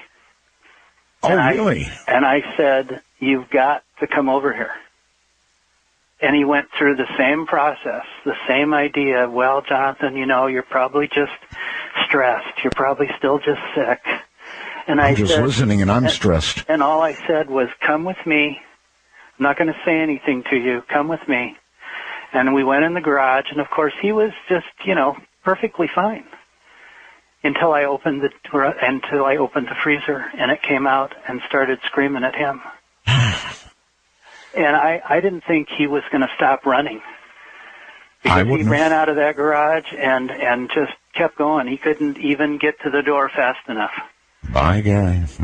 And we both left the freezer door and the door to the garage completely open. It could have run away any time it wanted, and I was hoping it would. But I know it's crazy to ask you, but I mean, this thing has now been in the freezer, days and days. It should be pretty much, like a steak after being in the freezer for a few days. I would assume that too, Art, except for the fact that there are creatures in our world that live at 52 degrees below zero all their life. There are. It's true. Penguins. And we've got to at least guess that they may have come from a world where that's a fairly normal climate. So or maybe the cold somehow induced some kind of time for it to heal. But the fact is, it was never dead. It was alive, breathing and screaming. So the entire time that I had it in my Jeep, in my house, on the floor, looking at it with my friends, it was alive. It was playing possum. Maybe in the woods and in my Jeep, maybe it was unconscious. But the truth is, and I think you've seen the tape, is when I opened it up in my house on the garage floor and videotaped it after it was home, thinking that it was just completely dead with a big hole in its head, with blood and everything else, it was actually moving. You can see in the videotape that it blinks its eyes and it moves its facial muscles just a little bit when I'm not hovering directly over it. All right, folks. It's all at artbell.com. What he's referencing, photographs, the evidence, the video, it's all up on artbell.com right now. So, and what's important to say here, Art, is I wasn't the one who pointed out that he was moving and his eyes were moving. Somebody else who saw the video actually pointed that out to me years later. But the truth of it is, Art, I didn't care. I was more concerned with the thing tearing me apart than its eyes blinking. That was a bigger concern for me. But the reality is, it seemed to want to stay in the freezer. Because I went back out there a few hours later with Gary, and it was inside the freezer, and the door was closed. And I thought, well, maybe the lid came down on his head or something, or maybe he passed out or is unconscious. And so I, again, cracked open the lid of the freezer, and this time it didn't scream. It just kind of looked up at me and made some weird, chirpy, squeaky sounds, kind of almost like a bird or a dolphin sound. And at this point, Doctor, I think, tell me about the witnesses. Okay. We've got Robert Wraith, right? Mm-hmm. Dr. Harold, pronounce his last name, Chapon, okay, and Dan McFoy. Is that correct? Let me explain who those people are for your audience that don't know. Please do. Robert Wraith was a writer, a freelance writer who, after 9 days of having this hell in my house and having my life torn apart, I left the country. I left the United States. I went to Canada because I didn't want my friends, my family, to continue to be harassed. They were burning effigies in their lawns. They were, screaming at them on the phone. There were trucks driving through people's yards. I mean, you name it. Even during that time, there were some people hurt. They were physically beat up by people. But I decided I'm not going to put people through this. I'm going to get out of here. Wait, Doctor. All the commotion you just talked about could only come if the news was out, but good. Well, the news was out enough so that all of my friends were now being threatened. Gotcha. Okay. So there was enough people, I called them the dark side, who had basically taken over know the dark and decided to put a squash on everything and anybody who was associated with me or my life. All right, let's come back. I'm sorry, let's come back to the witnesses. This is very important. Robert's name was given to me after a year I had been gone, and I sat in a basement of a house with a gun in one hand and his phone number in the other. I was ready to kill myself because my life was over. Nothing was the way it should have been. I couldn't do anything. I couldn't work. My job had been taken away from me. I'd lost thousands of dollars. My life had been erased. All of my accreditation from all my colleges was gone. So I figured I can shoot myself anytime. I might as well make this phone call. So I called this number, and these people said to me, Jonathan, what can we do to help you? We know you're in distress. Okay, well, this number wasn't Robert. This number was other people who I call the Alliance, who basically helped me, who basically got me healthy. I had lost over 100 pounds. I had been stealing food just to survive. I was homeless for a year. And okay, we're way down the line in the story now. Well, not really. And now I called the number. The people told me, we'll get you better. And maybe you're going to want to talk to somebody about this story someday. Maybe you're going to want to chronicle this. So they gave me the name of Robert, this freelance writer. And I called him, and I talked to him, and I said, I've got a story, but I got to talk to you about it face to face. Okay. Right. So he came from California. He went and met me, and he listened to what I had to say. He probably thought I was insane to begin with. Probably. And I'll let you talk to him about that. All right. That's where he enters the story. If we can get hold of Robert Wraith briefly, I don't want to keep him on the line for a long time. I just would like to, ask him what he can fill in here, what he saw, what he knows. So Robert would be the logical first one to get on the line, right? Absolutely. He knows a lot. He ended up spending over a year with me just to chronicle the story, just to write the book. Okay. And then he also has been part of my ongoing team for the last 17 years. Okay. He'll be an interesting guy to talk to. And then there's two more. I don't know if we can get to them all, but I would like to know. Yeah, Dan McAvoy is a UFO researcher, has been for 20 plus years. He's a expatriate. He's an Army Ranger and paratrooper. Has tremendous valor and honor and respect. And he volunteered to help research my case. Okay. To walk in my shoes, to walk alongside of me, to go prove to him that I was who I said I was, that my life, in fact, had been destroyed and torn apart. And so he did that. He did that for 2 years. Okay. What will Robert Wraith say? Well, I think Robert is going to tell you that, he did write the book with me. He did chronicle everything about the story, everything that I've said so far. The book we wrote is called Link, An Extraterrestrial Odyssey. It's the first 9 days of this whole event. Okay. How it happened, how it laid out. All right. If we have Robert, let's bring him on. Okay. Okay. We don't have him yet. So. Okay.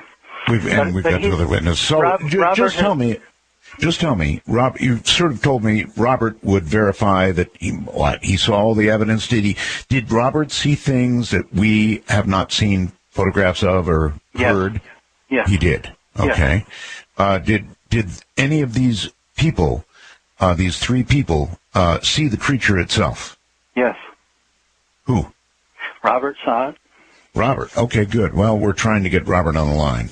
Okay, and Dan McAvoy, the other UFO researcher, saw and experienced a lot of what went on in my life and what has since gone on since I was on the radio with you, Art, for the last 12 years. He has walked with me. He has been with me different places around the world. He also has seen something that I call the Link artifact.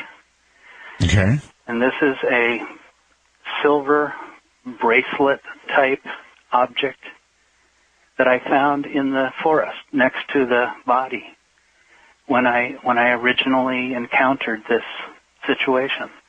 I didn't know what it was at first. When I saw it under the brush, it almost looked like a silvery Coca-Cola can, but it wasn't. I picked it up and I put it in with the body and I brought it home.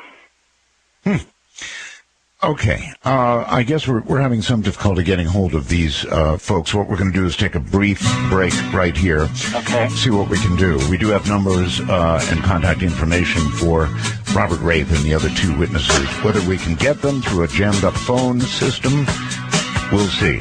I'm Art Bell, and this is Dark Matter.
Take a ride? To call Dark Matter with Art Bell and be part of the Sirius XM's VLS Very Large Signal. Please call 1-855-REAL-UFO. That's 1-855-732-5836. Well, all right. Very interesting. We had a wrong number. Somehow in the translation of the doctor giving the number to my producer and my producer giving it to me, the number was wrong. So we've got the right number now, or at least we had right number. And we're going to get Robert Rake on here shortly, I hope. So I'm told that we're reaching out to him right now. Sorry about that, Doctor. I do understand you related that number any number of times, and it came out wrong. So technology, Art. Technology. Yeah. Well, from, whispering in one ear to whispering in another ear. Not really whispering, but transferring numbers of so many people, it happens. Oh, easily. Everybody should know whether or not we actually get Robert on the phone. In the first interview, we had Robert. We had the doctor. We had Dan McAvoy. We had them all on the air, and hopefully we're going to have them on the air tonight too. But there seems to be some mix-up in the numbers. And my producer or my board op is welcome to whisper in my ear when we're set. Okay. So, in the meantime, Robert would say that he saw the creature. Yes. Yes. Dr. Harold Chacon, he's a microbiologist, right? Harold Chacon is a microbiologist. I'm sorry. He's an immunologist is actually what he is. He deals with biology and immunology and little things, microscopic things, and all those kind of virusy things. Okay. And he actually did some testing of some of the blood samples of this creature. What did he find? Well, it's interesting what he found. He found that there were 46 chromosomes, the same as we have, but 9 of the pair were different. They were not human, but they could only be identified of being similar to sea tortoise and something relating to dolphin. Huh. Isn't that interesting? All right. At what point did you... Yes, at what point did you get him involved? I mean...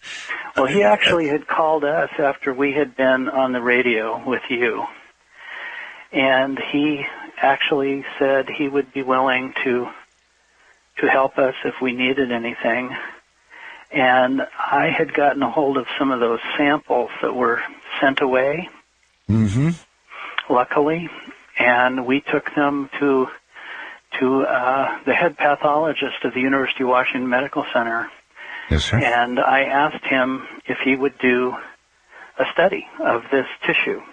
And I did not tell him what it was. I did not state anything other than I wanted to know what it was. And he said, fine, I will take a good look at it, and, whatever we can figure out, I will let you know. Okay. We've got to close something out here because at this point, of course, the alien, when we last heard, was alive. Yes. What befell? What happened to the alien? During the rest of the days before I left town, left the country, I would go back into the garage and I would open the freezer, and it became familiar with me, I think more than I was with it. It at least no longer screamed at me, right. But it would now make little chirpy, squeaky sounds, and I would talk to it like I was talking to my dog, like I was talking to a member of my family, just to try to get it to calm down, to try to reassure that I wasn't going to attack it, because now it was a living thing. It was much different, and it was injured to me, and it was moving slowly, and it wasn't being aggressive toward me. It was liking its environment, if you can imagine that. I guess I can. And freezer. And it was ready. It could leave any time. I did not lock it in the freezer. It actually would get out of the freezer on its own, sit in front of the freezer, kind of rock back and forth in a very fluid motion, and look at me with these big 2-inch oval eyes, and almost peer into my mind. It started to communicate through telepathy. It started to reach inside of me, and I could see images of my life as a child, as a young man, as if it was playing them to me like a movie in my mind. but so vivid and so clear that I could feel the air. I could feel the grass under my feet. I could smell it. Wow. Unbelievable. Unbelievable. And this went on for how long? Until I left town on the 10th day. And the alien? Well, on the 9th day, I came back home, drove home from my house after being with Gary for a while. And I drove home in the evening, and I drove up to my house, and I found that there were 2 vans parked up on my lawn with men going in and out of my front door with, dollies taking things out of my house. So I didn't want to stop, so I went somewhere else and came back later and found that my house had been totally ransacked, totally destroyed. They had probed the walls and the floor and the ceiling. They had taken the toilet off of the floor mounts. There was water spewing everywhere. They had probed the grass in the lawn looking for things with some kind of object. There were holes in the grass. I went to the garage, and the freezer was gone. They had the freezer, the whole freezer. The whole freezer was gone. Also, some other things that didn't make any sense. They had taken a whole cord of wood that was piled in the garage. Okay, they had taken. Well, you know what? If some government agency, whatever it would be, became aware that you had this, yeah, I understand. It would disappear. A lot of things in your home would disappear. Sure. But Art, what I found when I went to that garage, when I saw what I saw, there were small, frosty, wet footprints going across the floor and to the wall, stopping like it walked through the wall. It didn't go to the door. It didn't go to the other big door, which had been pried out of the wall with pry bars. It just went to the wall. And I thought, maybe he got away. Maybe he actually got away. All right. I'm going to stop you for a second. We finally got Robert on the line. I want to try and bring him into the conversation. Robert, is that you? That's me, Art. How are you doing? Hi, Robert. Oh, my goodness. We're glad to get you on the air. It was quite a chore to get you on the air, but here you are. Can you please tell us, I guess, what you know to be true, what you saw with your own eyes, and whether you can verify what parts of this story you can verify? Well, Art, I've been to the site where Jonathan first had his experience. And the site is strange. There's a tree there, and it's actually growing in all its branches are pointing in one direction. And there have been people up there to do tests. Also, I'm Freddie, and I've experienced him. He's popped in and popped out, and I've seen him a number of times. So you have seen Freddie?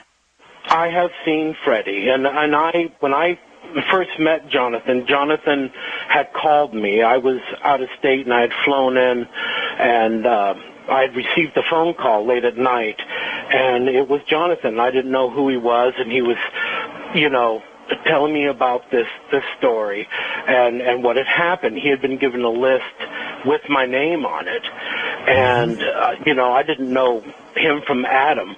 And at first I just thought it was, a prank call or something. But as time went on, I became intrigued. And I heard of the distress in his voice. And I was just really concerned. And after a few hours, I decided, I'm going to get back on a plane and fly and meet with him. And I did.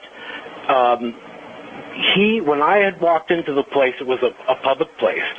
It was a restaurant. When I had walked in, I didn't know, what he looked like or anything. I was looking for him, and all of a sudden I heard Robert, and I turned around, and there he was. And I was distressed because I felt, how does this man know who I am, what I look like? How did he get my phone number? And I sat down, and we began to converse. And over a period of time, he brought out photographs, he brought out tapes, he brought out elements of the story to be verified, and I was just astounded, and it was beyond my circle of thought, and way beyond mine too. And Art, he was distressed. He was very sick. He had lost a lot of weight. You could tell. He was shaking. He was paranoid. And rightly so.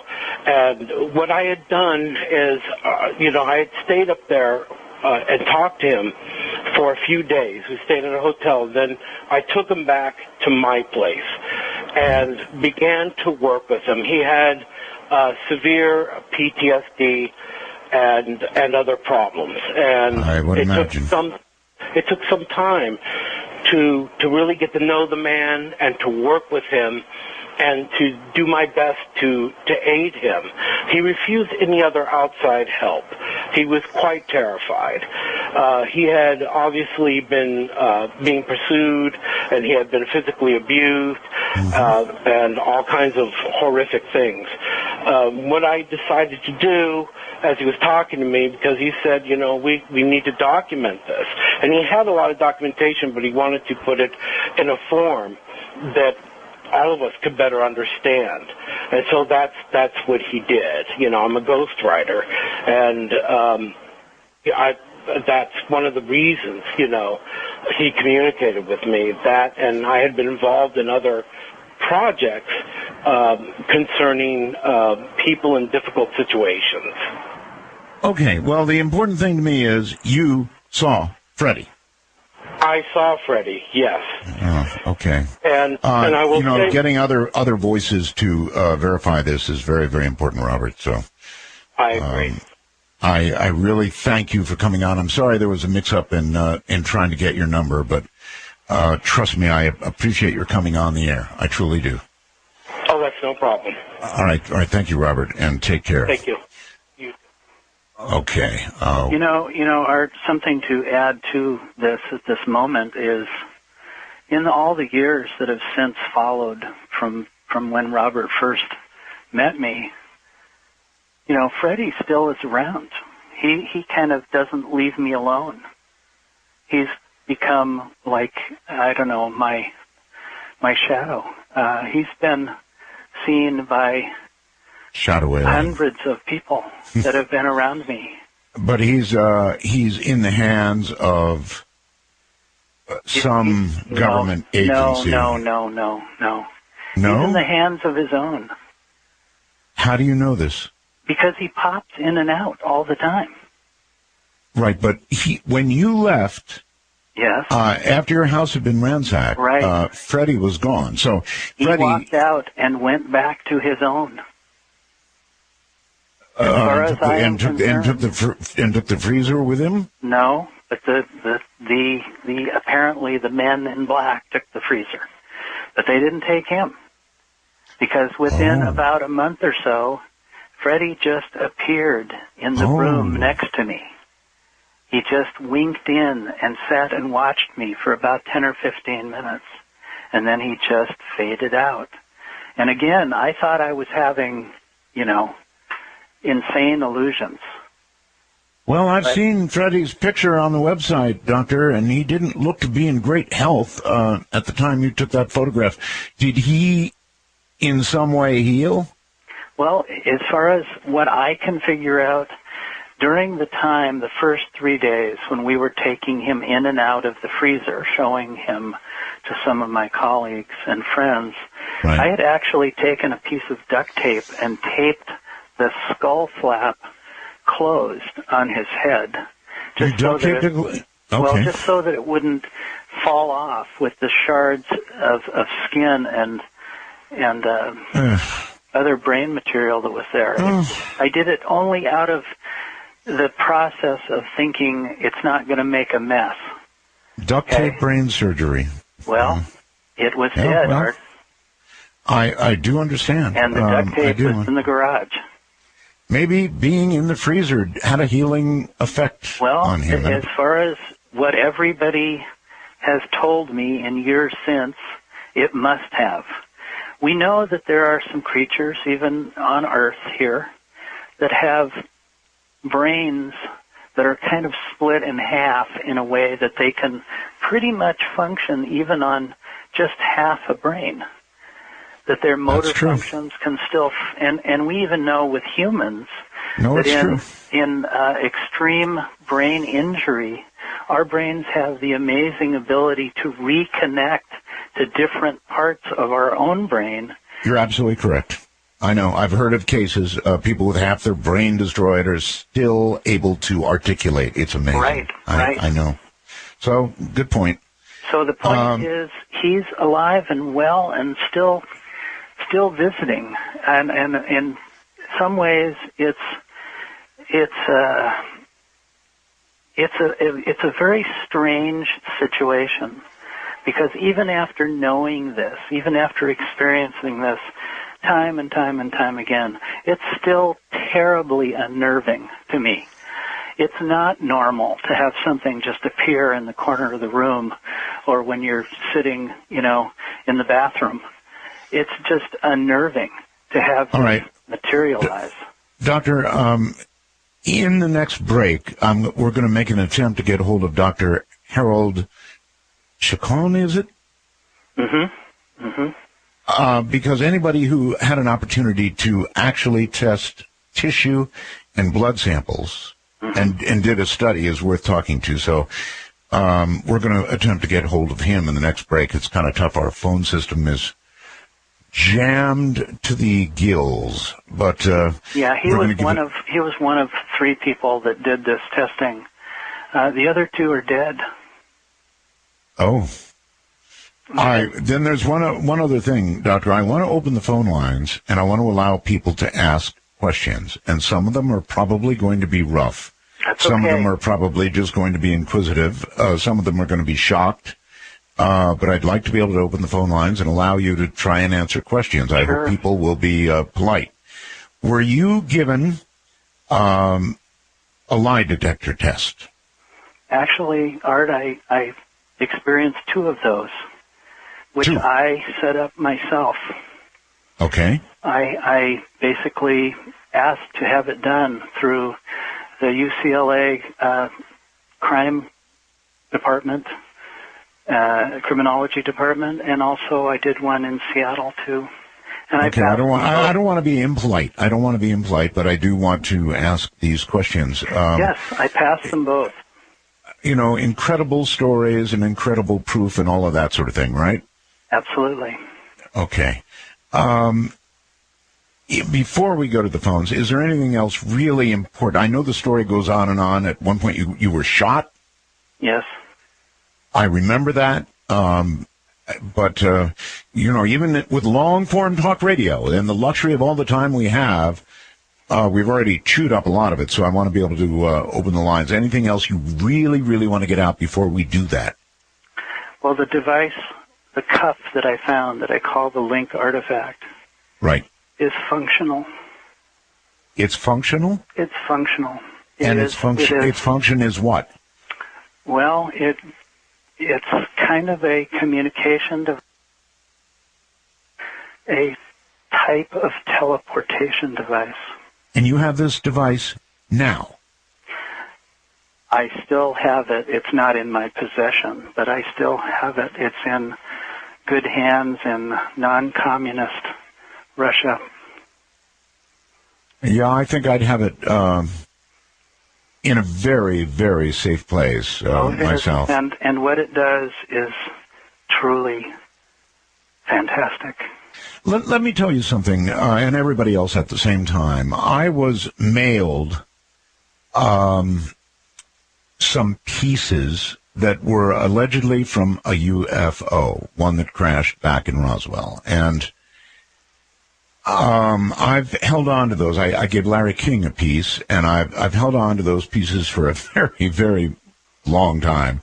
Linda's had them professionally tested, and Linda Moulton Howe, and she'll be on the program to talk about it. But what I'm getting at here is I've had some disturbances around those objects. And because of that, I've kept them in a very, very safe location. So yes, don't come looking because it's already happened. That's right. And it's already in a safe place beyond my control. So I don't blame you. I don't blame you a bit.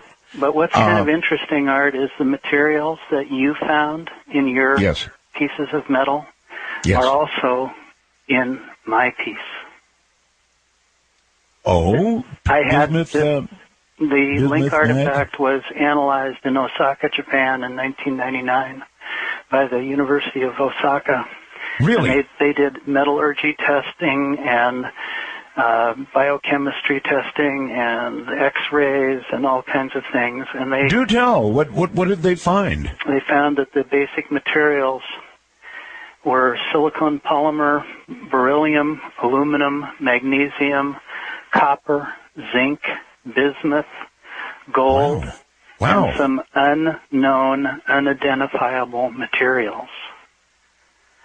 But the layers inside of this thing, even though it's very thin in its actual thickness, it's only about 3/16 of an inch thick, is made up of layer after layer of micron-type layers, 3 to 4 microns in depth. Wow. That is like plant material, like the fibers in a plant leaf. And they believe that this is a biological, living biology. All right. It's the machine. All right. To clean up one thing before we take the break and then start to take calls. So, folks, if you want to dial now, be my guest. And we're going to screen the call. So just to make sure you've got an appropriate question.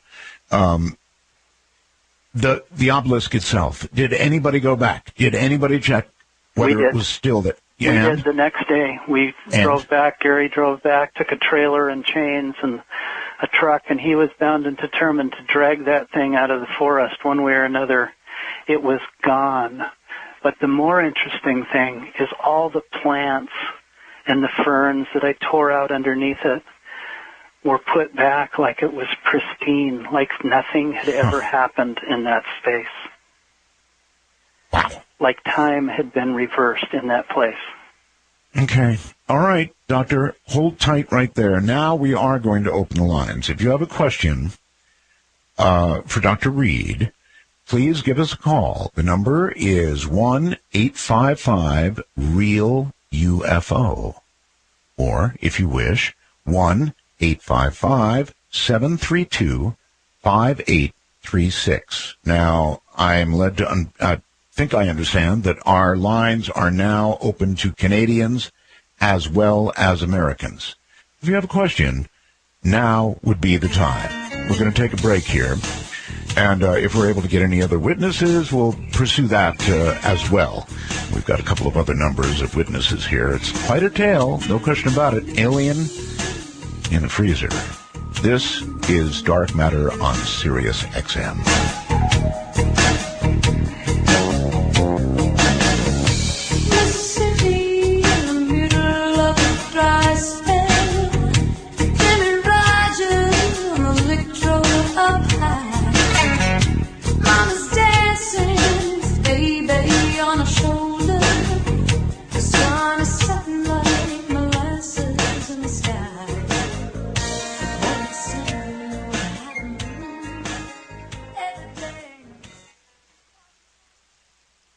SiriusXM celebrates Hispanic Heritage Month with 30 days of concerts, countdowns, and exclusive specials. Featuring this week a 3-day party with non-stop salsa music from the Fania All-Stars, an interview with the legendary Rita Moreno. Hola, soy Rita Moreno. And a SiriusXM Iconos with superstar Alejandro Sanz. SiriusXM celebrates Latino pride. Check out our month of programming at SiriusXM.com/Hispanic Heritage Month.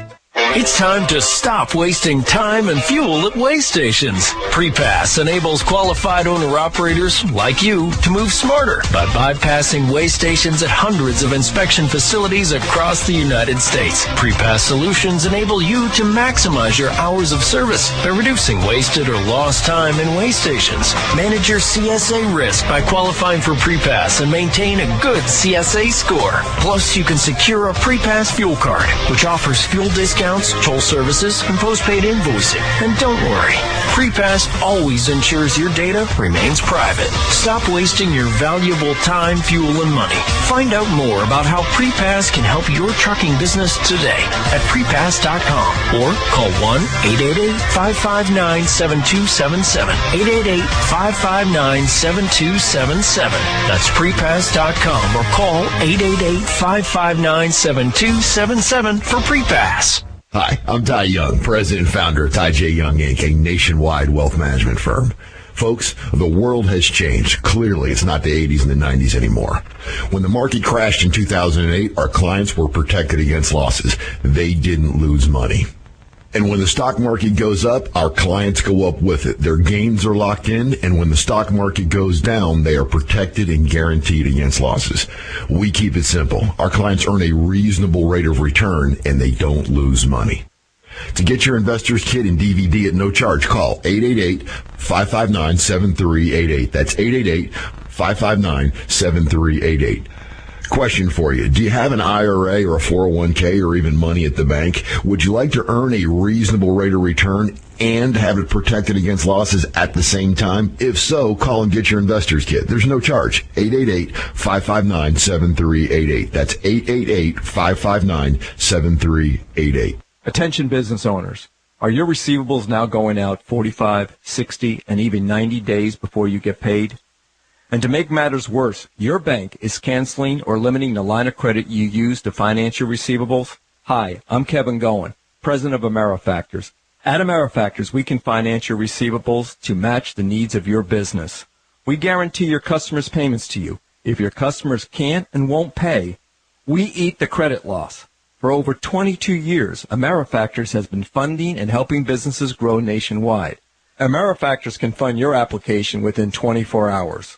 So if you're tired of getting questions and not answers from your bank about funding your business and want to keep your business running smoothly and growing, call AmeriFactors today, 800-884-3863. AmeriFactors, 800-884-3863. Or AmeriFactors.com and fill out your application today for approval tomorrow. Are you one of the nearly half of all Americans that suffers from some kind of pain due to chronic inflammation? If you're experiencing joint pain, muscle pain, back pain, or painful arthritis, then this important message is for you. Stop suffering and start living a life free from pain with the help of Anatoblock. Anatoblock is a breakthrough supplement that is scientifically proven to quickly and effectively reduce excessive inflammation and get rid of pain. The formula is so effective that we guarantee you will feel a significant difference in just a few days. Pick up your supply of Anatoblock today by visiting any GNC store nationwide or online at GNC.com. Anatoblock is one of GNC's top-selling products and was recently voted to be the best new product innovation by GNC. Even better, join GNC's new member price program and get an instant 20% off today. That's right, 20% off for becoming a GNC VIP. Living a life free from pain is finally here. Get Anatoblock today at any GNC store nationwide or GNC.com. These statements have not been evaluated by the FDA. This product is not intended to diagnose, treat, cure, or prevent any disease.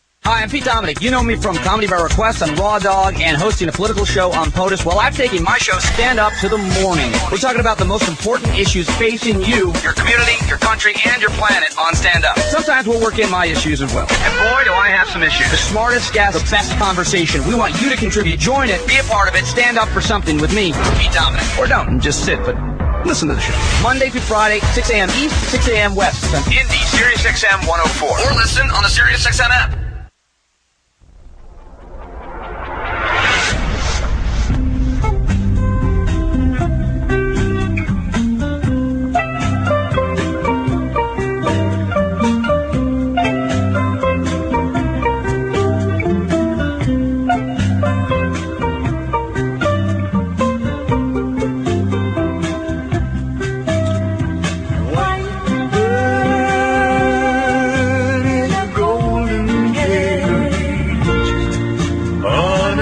winter's day in the rain. White bird in a golden cage, alone. Want to take a ride? To initiate a dialogue sequence with Art Bell, please call 1-855-REAL-UFO. That's 1-855-732-5836. It's a pleasure to be with you this night. My guest is Dr. Jonathan Reed, and I hope you've heard the story. If not, there's not going to be any way to catch you up. You'll have to get it on the repeat. But we're talking about an alien encounter. A very, very, very serious alien encounter. And we've got another witness who's coming forward. He would be Dan McAvoy, who is a UFO research investigator. We've got a call in to the microbiologist as well. But Dan McAvoy, if you're there, speak up now. Hi, Art. How you doing?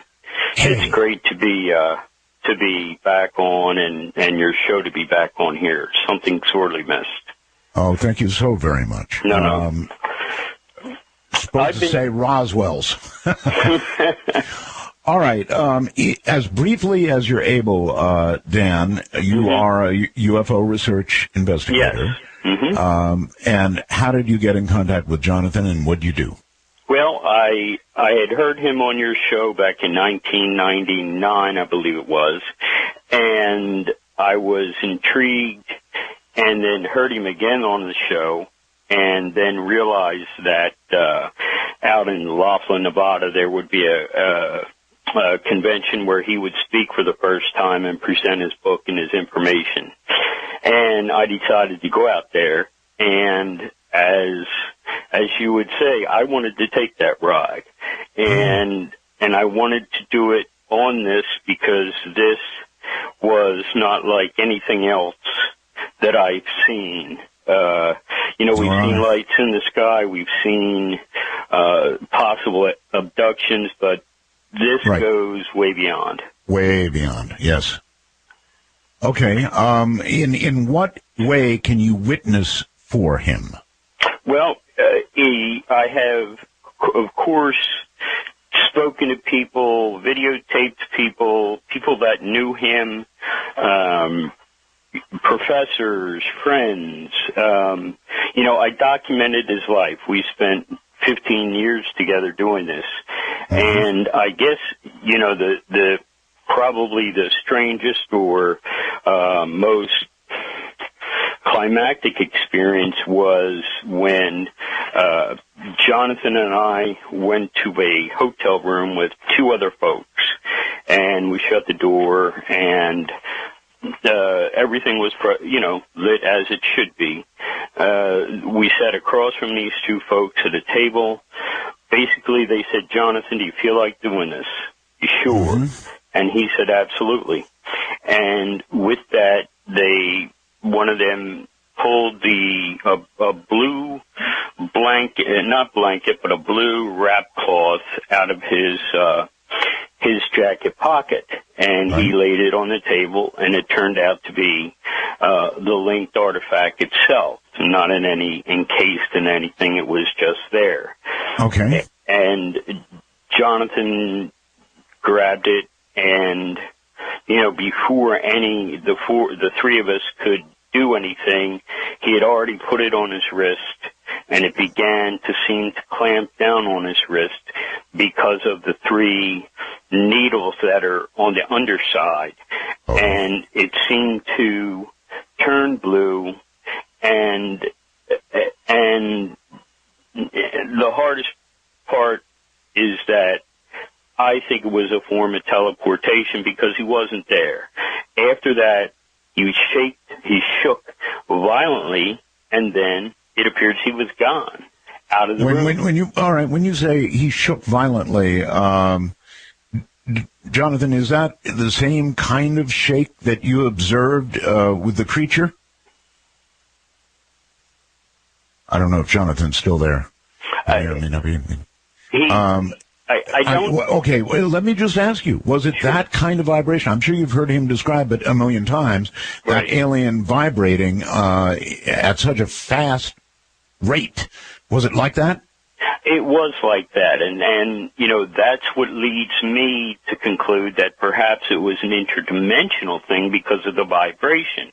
And it is similar to the vibrations that that the alien and his dog encountered. It was almost too hard to see. All right. And then perhaps, you know, in those kind of moments, minutes can seem like seconds. And within that time, I don't know, 15, 30 seconds, a minute at the most, there was a flash of light from up in the corner, sort of a golden light, and there he was. I mean, just as he was sitting at the table 2 minutes ago. So you actually saw him disappear, and you saw him reappear. Exactly. Okay. And you worked with the J. Allen Hynek Group, and you worked with MUFON, right? Well, yes, and, you know, this case has put a schism between those folks. You know, there's been so much controversy, you know, that they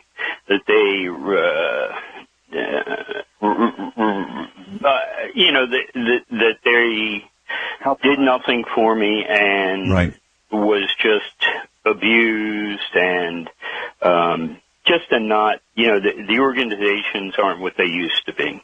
I understand. And, you know, it's a shame. But and it was over this case, huh?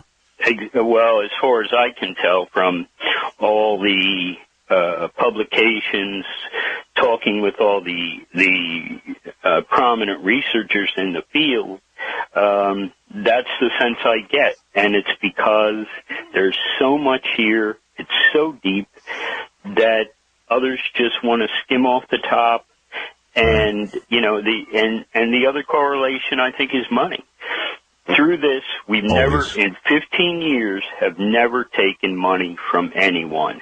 We did it for free. We gave books for free. We handed them out for free. And this goes from California to Seattle, all the way down throughout Mexico, down into Central America, and then into South America. And it was so big, and the reception was so great that we didn't have to sell any books. You know, it didn't matter. I hear you. We gave books away just because. Dan, sorry, go ahead. You're an ex-Army Ranger, close combat weapons specialist, paratrooper, awarded many credits of valor and honor in your service. Thank you for your service to the country, by the way. You're quite welcome. And one more thing. I understand that you've had a series of strokes lately. Yes. So you're coming on tonight really means a lot to me. Thank you. No, Art, thank you. It's been an honor and a pleasure. All right, you take care, my friend, and again, thank you for the witnessing, and thank you, especially not being fully healthy, taking the time to come on the radio. That's big to me.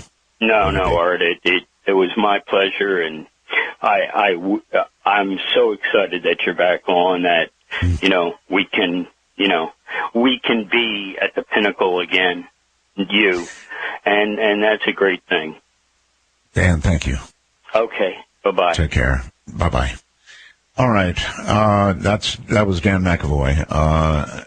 Obviously an amazing guy, and he has been in ill health, and it took a lot for him to come on tonight. Doctor, are you still there? Yes, I am, Art. Okay. May I add something at this moment? Yeah, sure. You know, Dan McAvoy is a great man. He is a great friend, and he has sacrificed a lot for me. And there are a lot of others who have sacrificed a lot, plus their lives. There are 9 people who gave their life to help me, and other researchers who gave me support who are no longer with us also. Some of these people were murdered, in my opinion, to keep this from coming out to the public. Mm-hmm.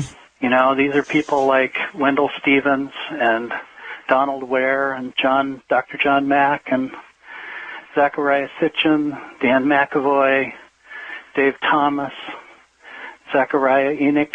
These are all people from all over the world who gave me their time and found out that what I was saying was true. And they gave their lives to protect me and to get this truth out. And I thank them forever. Right. There's been so much controversy around this case. All right, Dr. Reed, we're going to take some calls, if that's okay with you. Yes, perfect. Let's rock. Hello there, Dark Matter. You're on the air with Dr. Reed. Yes, Art, thanks for taking my call, first of all, and Roswell's to you, sir. Thank you. My question is for Dr. Reed, obviously. Did Freddy, did the alien ever relay to you through telepathy or otherwise as to its possible origin and why it might have been in the forest that day? Why did you run into it? Did he hint to you in any way for the possibilities of this? Thank you for taking my question. I'll take my answer off the air. Sure, it's a good one, too. Yes, he did. After a period of years of communicating with this little guy, I have kind of built up some idea about how he formulates his communication. Mm-hmm. First of all, he's a genetically engineered worker. He is designed and built to do the same type of job that we would send a rover to do on Mars. But the only difference is he's biology. He was designed to be in our environment, in our atmosphere. So he's like a biological probe. Exactly. But he has all the sensitivities of a living person. He is alive. He is a living creature who has feelings and curiosities. He's very curious. But he doesn't have a great extensive knowledge base. I think it's designed so that it does a job. It was built to do a job. And for the most that we can determine that was something to do with geology of the area that I found him in. All right. That he was doing something to do with the earth and the geology. He talks. He makes sounds. I even have a recording of what it sounds like when he was in the garage with me, when he would make this chirpy, squeaky sound. Do you have that with you? Yes, I can play it. Play it. Part of it. Okay, it's a little difficult to hear, but you'll hear me in the background. Go for it.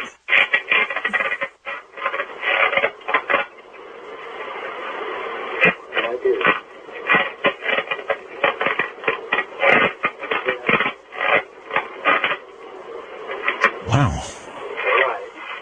That's actually his... All right, that almost sounds like a Geiger counter, a kind of clicking sounds, huh? Well, when you listen to it in its entirety, you can actually hear him become more excited at one point and less excited at another. When I hand him a cup of water, he takes it from me and actually throws it at the empty cup at me to test me, to watch my reaction. Now, this isn't something that a non-intelligent being would do. All right. Something that an animal would do. All right, back to the phones. Dark Matter, you're on the air with Dr. Reed. Hello. Hello, Dr. Reed. Have you took any DNA samples of this space alien? And I'm SR-31 from Coast Gap. Goodbye. Okay. And there were samples taken, right? Yes, there were blood and tissue samples. Harold Chacon and two other biologists did the work. Two of them are dead. The head pathologist of the University of Washington Pathology Department was killed in his office when they were ready to release this within a week. But again, the results of the testing? Many of the results are still available. We have actually published them on the web years and years ago. Okay. And of course, as soon as we would publish them, they would amazingly disappear within moments. Of course. Dark Matter, you're on the air with Dr. Reed. Hello. Hello. I encountered an alien with my time with the Air Force. It made those strange noises, too, and I could see the membrane in its mouth moving around. And the closest thing I've ever heard recorded, unfortunately that recording, it was really hard for us to hear. It made wind chime-like noises that the closest thing I've ever heard of was the demon-possessed children. Sometimes they'll make tones that sound like wind chimes that are just things that a human vocal cord couldn't make. I'm just wondering if you could tell us any more about the chimes and sounds. He did make kind of a whistling, chiming sound sometimes. And I think it depended on his mood, his curiosity at the moment. He was extremely afraid, just like I was.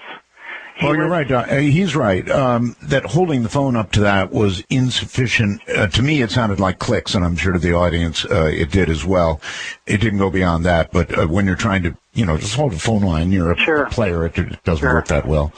But yes, he did make these kind of sounds. And to answer the previous caller, we believe that he's from either Orion or the Andromeda area of the sky. How did he relate that information to you? With a map of the sky and the stars and the constellations. Okay. Everything he speaks through is imagery, is either geometry or actual imagery. And not in words, but in visualization. Mm-hmm. And we've created a database of this information, not only from me, but from hundreds of other people and their encounters too. That's currently what I'm doing, is working with a Russian space communication group to build a database to communicate directly with them. Dark Matter, you're on the air with Dr. Reed. Hello. Yeah, hey, first Lord, I just want to say Roswell. And Dr. Reed, I was wondering, okay, now if I understand your description correctly, Freddie was an organic being aided by inorganic technology. And actually I have a two-part question. The unfortunate loss of your dog, do you think that was just a reflexive fear-threat reaction? And did Freddie you think he used his own capabilities or the technology? Okay. In regard to this, I believe that Freddie probably was only defending himself when my dog came upon him. And it was like as if we were attacked by a wild animal. You do whatever you have to do to defend yourself, your life. And I believe that's actually what he was doing, but I believe that the technology of his suit, of this black suit that expanded itself around the head of my dog, was a defense mechanism to protect Freddie himself.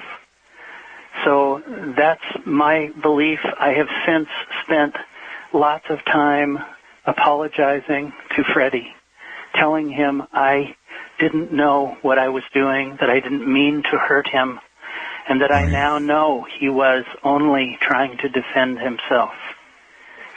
There has been, did Freddie actually say anything to you about your dog? I mean, no. Was there No. There's never been any kind of indication that he even understands what I said regarding my dog. So you think that was a purely defensive mechanism? Yes, I do. All right. Hello there. You're on the air on Dark Matter with Dr. Reed. Hi, Art. Jake here. Thanks for taking my call. Dr. Reed, you bet. You said that he communicated with you, and another caller asked that question, and you answered it pretty good. Have you ever gotten any feelings about what they're looking for? Why are they here? I know they're here checking out plant life, that kind of thing. But what is their purpose? Is there something more that they're wanting to do? Yes, there is. Wonderful question. Okay. It's very involved, the answer, but the short answer is yes, I have a pretty good idea of what they are doing. They are caretakers. They are caretakers of life, not only of plant life, but all life. This planet is nothing more than a huge, huge melting pot of life. A jewel in the universe, as some would say, where beings, where creatures have been put possibly to thrive and survive. And maybe we are the same. Maybe we are part of that group that was put here, and that we are also being carefully tended to, carefully loved. Were you made aware of his mission? I mean, for example, that encounter in the woods and the obelisk, he had to be in the middle of some mission or movement or something to be there at that time for you to have that encounter. What was Freddie doing? Were you ever made aware? It was something to do with the geology of the area, that they were monitoring something to do with that area. What's very interesting is if you take a compass up to that location, it'll just spin. It'll just spin endlessly. Really? And other people have gone there. And to this very day? To this very day. Other people have gone there and checked out radiation samples, ground samples, and found that there is an extra amount of radiation that seems to be in a 300-foot degree area. More evidence. There is so much art. It's mind-boggling. All right. Dark Matter, you're on the air with Dr. Reed. Hello. Hello. Yes. Oh, I'm sorry. I didn't know I was on the line there. You are. Lee Roswell, sweetheart. Thank you.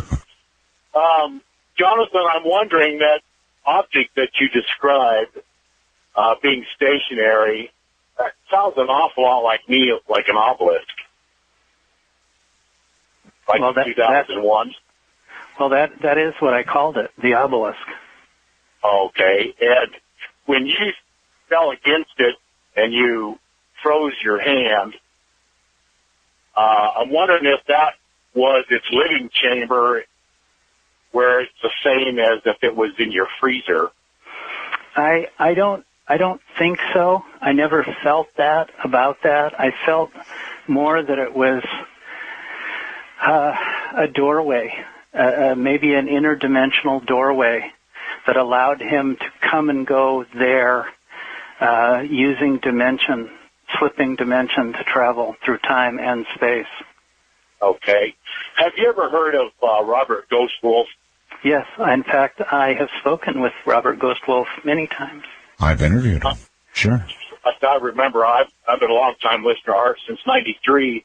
He described a lot of futuristic events happening due to fluctuation in vibrational levels, and I wonder, like you're surmising, is that this is an interdimensional being? Absolutely. Okay. We felt the same way, and when talking with Robert, he said the same thing, that this was definitely that. Somebody named Sam is coming through the wormhole and just asking, what was described to us, that you disappeared with that bracelet and then reappeared. Sam is asking, where did you go? Are you able to tell us where you were during that apparent teleportation? Sure. I became very, very violently in the moment when I put it on. It becomes a huge pressure inside of my chest, almost what must feel like a severe heart attack. It radiates to my extremities. I start to lose my sight down to almost a singular or tunnel type vision that becomes almost black, and then all of a sudden it becomes completely clear. And I was in a large, oval, egg-shaped room, probably 50 feet high, 30 feet wide.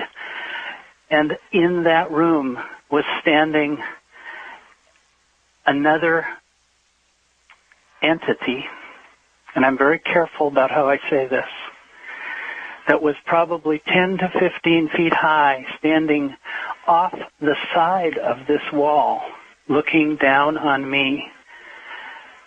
It was gold. It was large. It looked like it had big golden robe wrapped around it, almost like it had wings and a shape without a complete face. But in this second, when I was there, I was inside of it. It was inside of me. It was like being in the presence of an angel or God. Did it communicate to you? It communicated before I could even say anything. It was answering my thoughts. It was telling me, you are important. All life is important in the universe.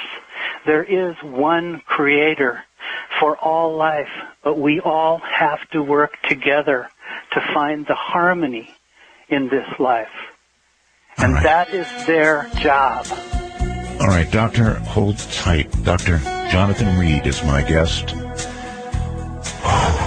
You're listening to Dark Matter exclusively on Sirius XM Radio. I'm Art Bell.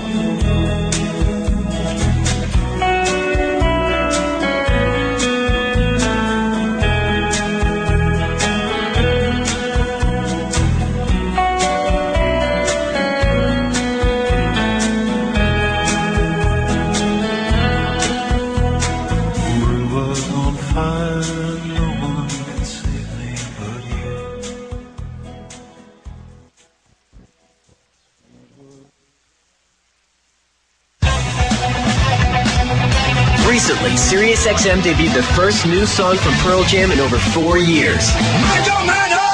Now,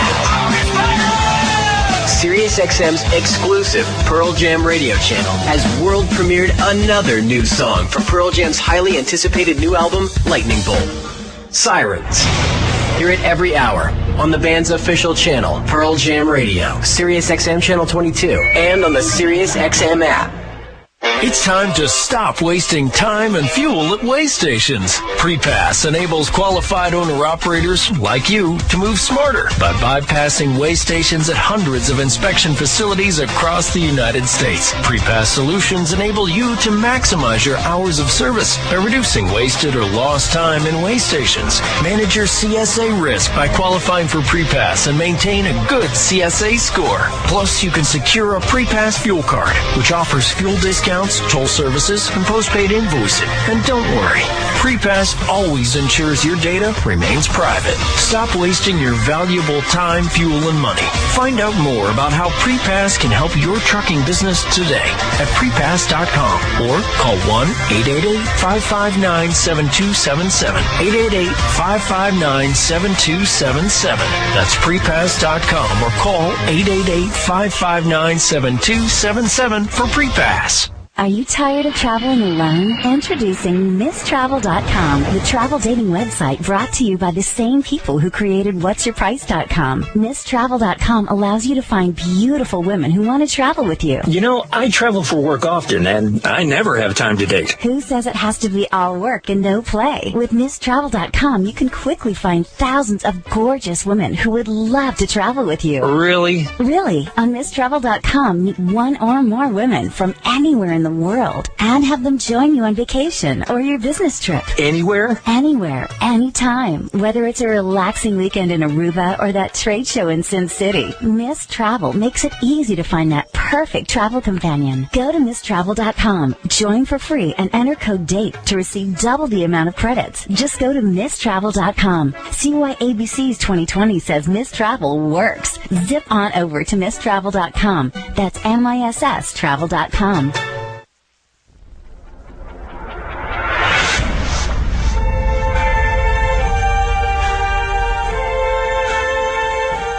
I see trees of green, red roses too. I see them bloom for me and you. And I think to myself, what a wonderful world.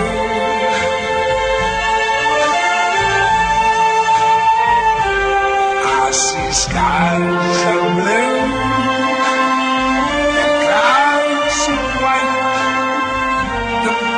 blessed day, the dark sacred night, and I think to myself,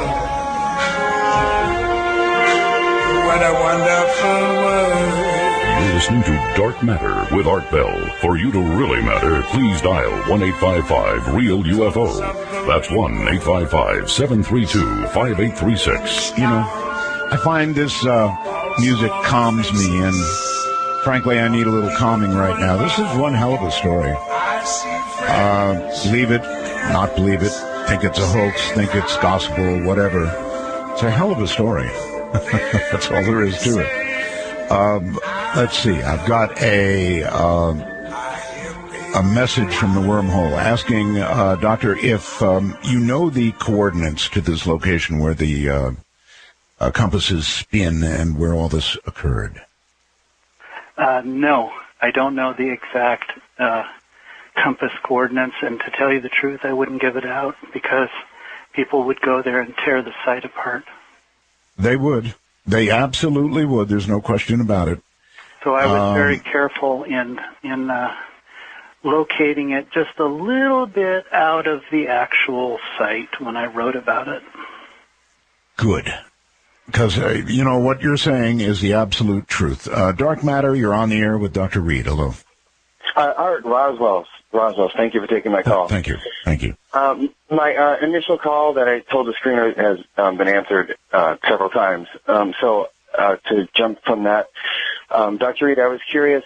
You said that the alien spoke to you talking about how life is very important, and I was wondering if it had given you any sort of sense that it or they believe the human race to be a bit arrogant in assuming that we are the highest form and most important directive of life on this planet.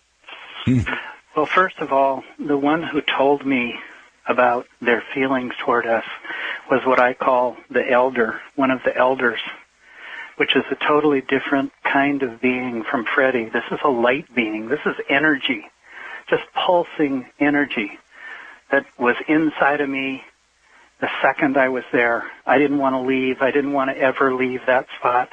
I've never felt so much love and tenderness in my life. It was like being in the arms of your mother. There was no feeling that we're arrogant to them. There was a feeling that we're naive, that we're young and we're very undeveloped, and that we need time to grow and nurture and feel what this life is really all about. That this life is to be lived, to find the harmony, to find the frequency in our lives, to learn to find that energy, that love that we are supposed to be experiencing. No complaints about American exceptionalism, huh? No. Okay. No identification of said area or territory. Dark Matter, you're on the air. Hello. Hey, Art, you there? I am indeed. Mega Roswells to you, Art. Roswells. Thank you. Hey, Dr. Reed, real quick, I'll cut to the chase and listen off the air, but obviously Freddie has turned your life upside down and many others around you. If you could take it all back, would you? Would you not want to be the one that had to deliver the message? What a great question. Thank you. Great question. If you could undo it all, if you could just have it disappear, kind of like you do with a bracelet, would you do that? Well, on one side of that question, absolutely. I had a great life prior to this. I had all the things that represent the American dream. But since then, since all that was taken away, what I was left with was the ability to see beyond what life I had before.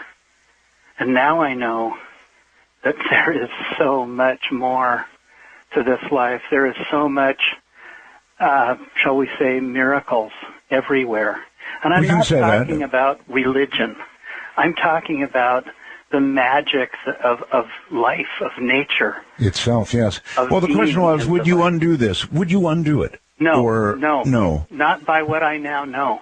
Because I remember when I first interviewed you, I think you would have undone it, but quick. Well, that's what I said originally when it had torn my life apart. I was left with nothing. But in the last 10, 12 years, since I stopped publicly speaking, since I decided to basically court the science side of life one more time. I have been sought out by science groups and universities all around the world. I have spoken to heads of state and heads of countries about this.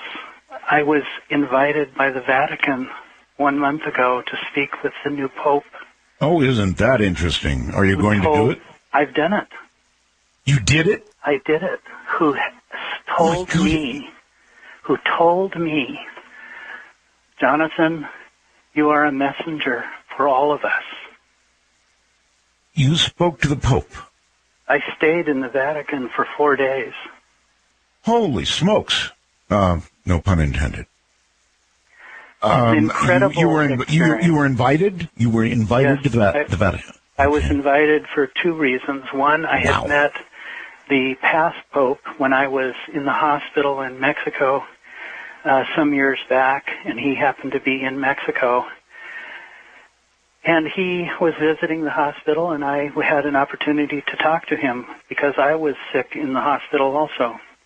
I had actually died for 19 minutes. And you actually arrested? Physical signs? Yes. All gone? Wow. Yes. That's another subject I'm really interested in pursuing. And he came to talk with many people, not just me, but he said that this is a good thing. He actually asked me, Pope Benedict asked me, how can we help them? How can we help the aliens? Okay. Dark Matter, you're on the air with Dr. Reed. Hello. Hello. Yes. Well, I'd like to ask Dr. Reed, was the alien wearing clothes, and did you feel them? Was he wearing shoes? How many fingers did he have? Yes, he had a black suit on, similar to what I would reference like spandex, that was a one piece of material, no seams, no zippers, almost like a turtleneck type thing that covered his hands, his feet, his body, his legs, his torso, everything. What was unique about the suit is when he was unconscious in my garage, I did a topical examination of him, feeling through his suit, feeling my way to find out his fingers, that he had basically 3 fingers in like a glove or a mitten form, but inside there were 5 fingers. He had basically the same anatomy that a human would have, except some small additions. But then one thing was very interesting is I took an X-Acto knife and I attempted to cut the suit. And as I cut a 2-inch strip in it, it sealed itself up. Oh. And then I cut it again, and it sealed itself up again. And the third time, it wouldn't let me cut it at all. Really? And what's interesting about that, Art, is that's almost a learned behavior, right? 5 years later, NASA came out with a press release that said 5 years later that they had invented a material that was a healing fabric. Wow. All that was written in the book in 2000. So do you think that NASA got hold of that technology? Yes, I do. And that's where it came from? Well, I think it came from a lot of involvement with extraterrestrial life, intelligent off-Earth life. We're surrounded by this. This is not one species only. There's supposedly 50 plus. You know, there's billions of stars, billions of galaxies. Yes. And these people travel with dimensional shifting. They don't use our conventional ways of travel. They use light to travel. Well, everything you've described, Doctor, about the vibrational shifting, both of the alien creature in the woods, of you with the bracelet on, all of that smacks of vibration, of course, smacks of frequency, and frequency seems to be at issue here in terms of... Let me say something about that, Art, and it's good that you bring that up. All of the religions of the world talk about harmony in their basic rule. their basic rule. I'm not talking about their protracted politics. I'm talking about their basic rule. And harmony in science, harmony translates to frequency. And frequency translates to energy in science.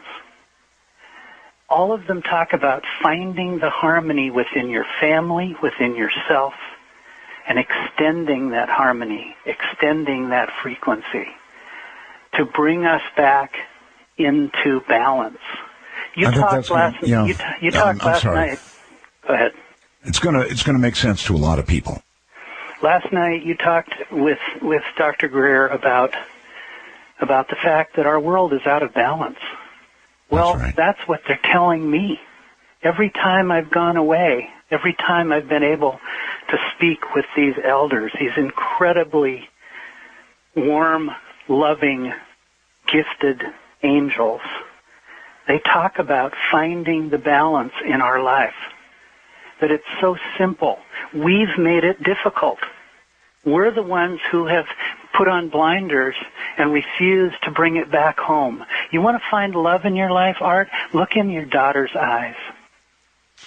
Oh, I know. And if we did more of that, think how much better the world would be. Dark Matter, you're on the air with Dr. Reed. Art? Yes. Oh, yeah. Art, Boswell's to you. Thank you. And as a ham, I was wondering, I know you go on, I guess, 80-meter band? Or I do, yes. 160-meter band. Actually, I'm on all of them. Are you planning on doing any sort of after-show net? I don't know. Maybe we'll talk about this one of these days, but now is not the time. All right. Well, I have a question for Dr. Reed then. Go ahead. Dr. Reed, it sounds like Freddie has gone from being the frozen E.T. burrito in the freezer to walking around in your garage. I was wondering, does he consume any sustenance or leave any refuse?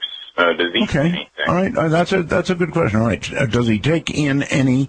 I try to feed him all kinds of things, including dog food, tuna fish, steak, grass, vegetables.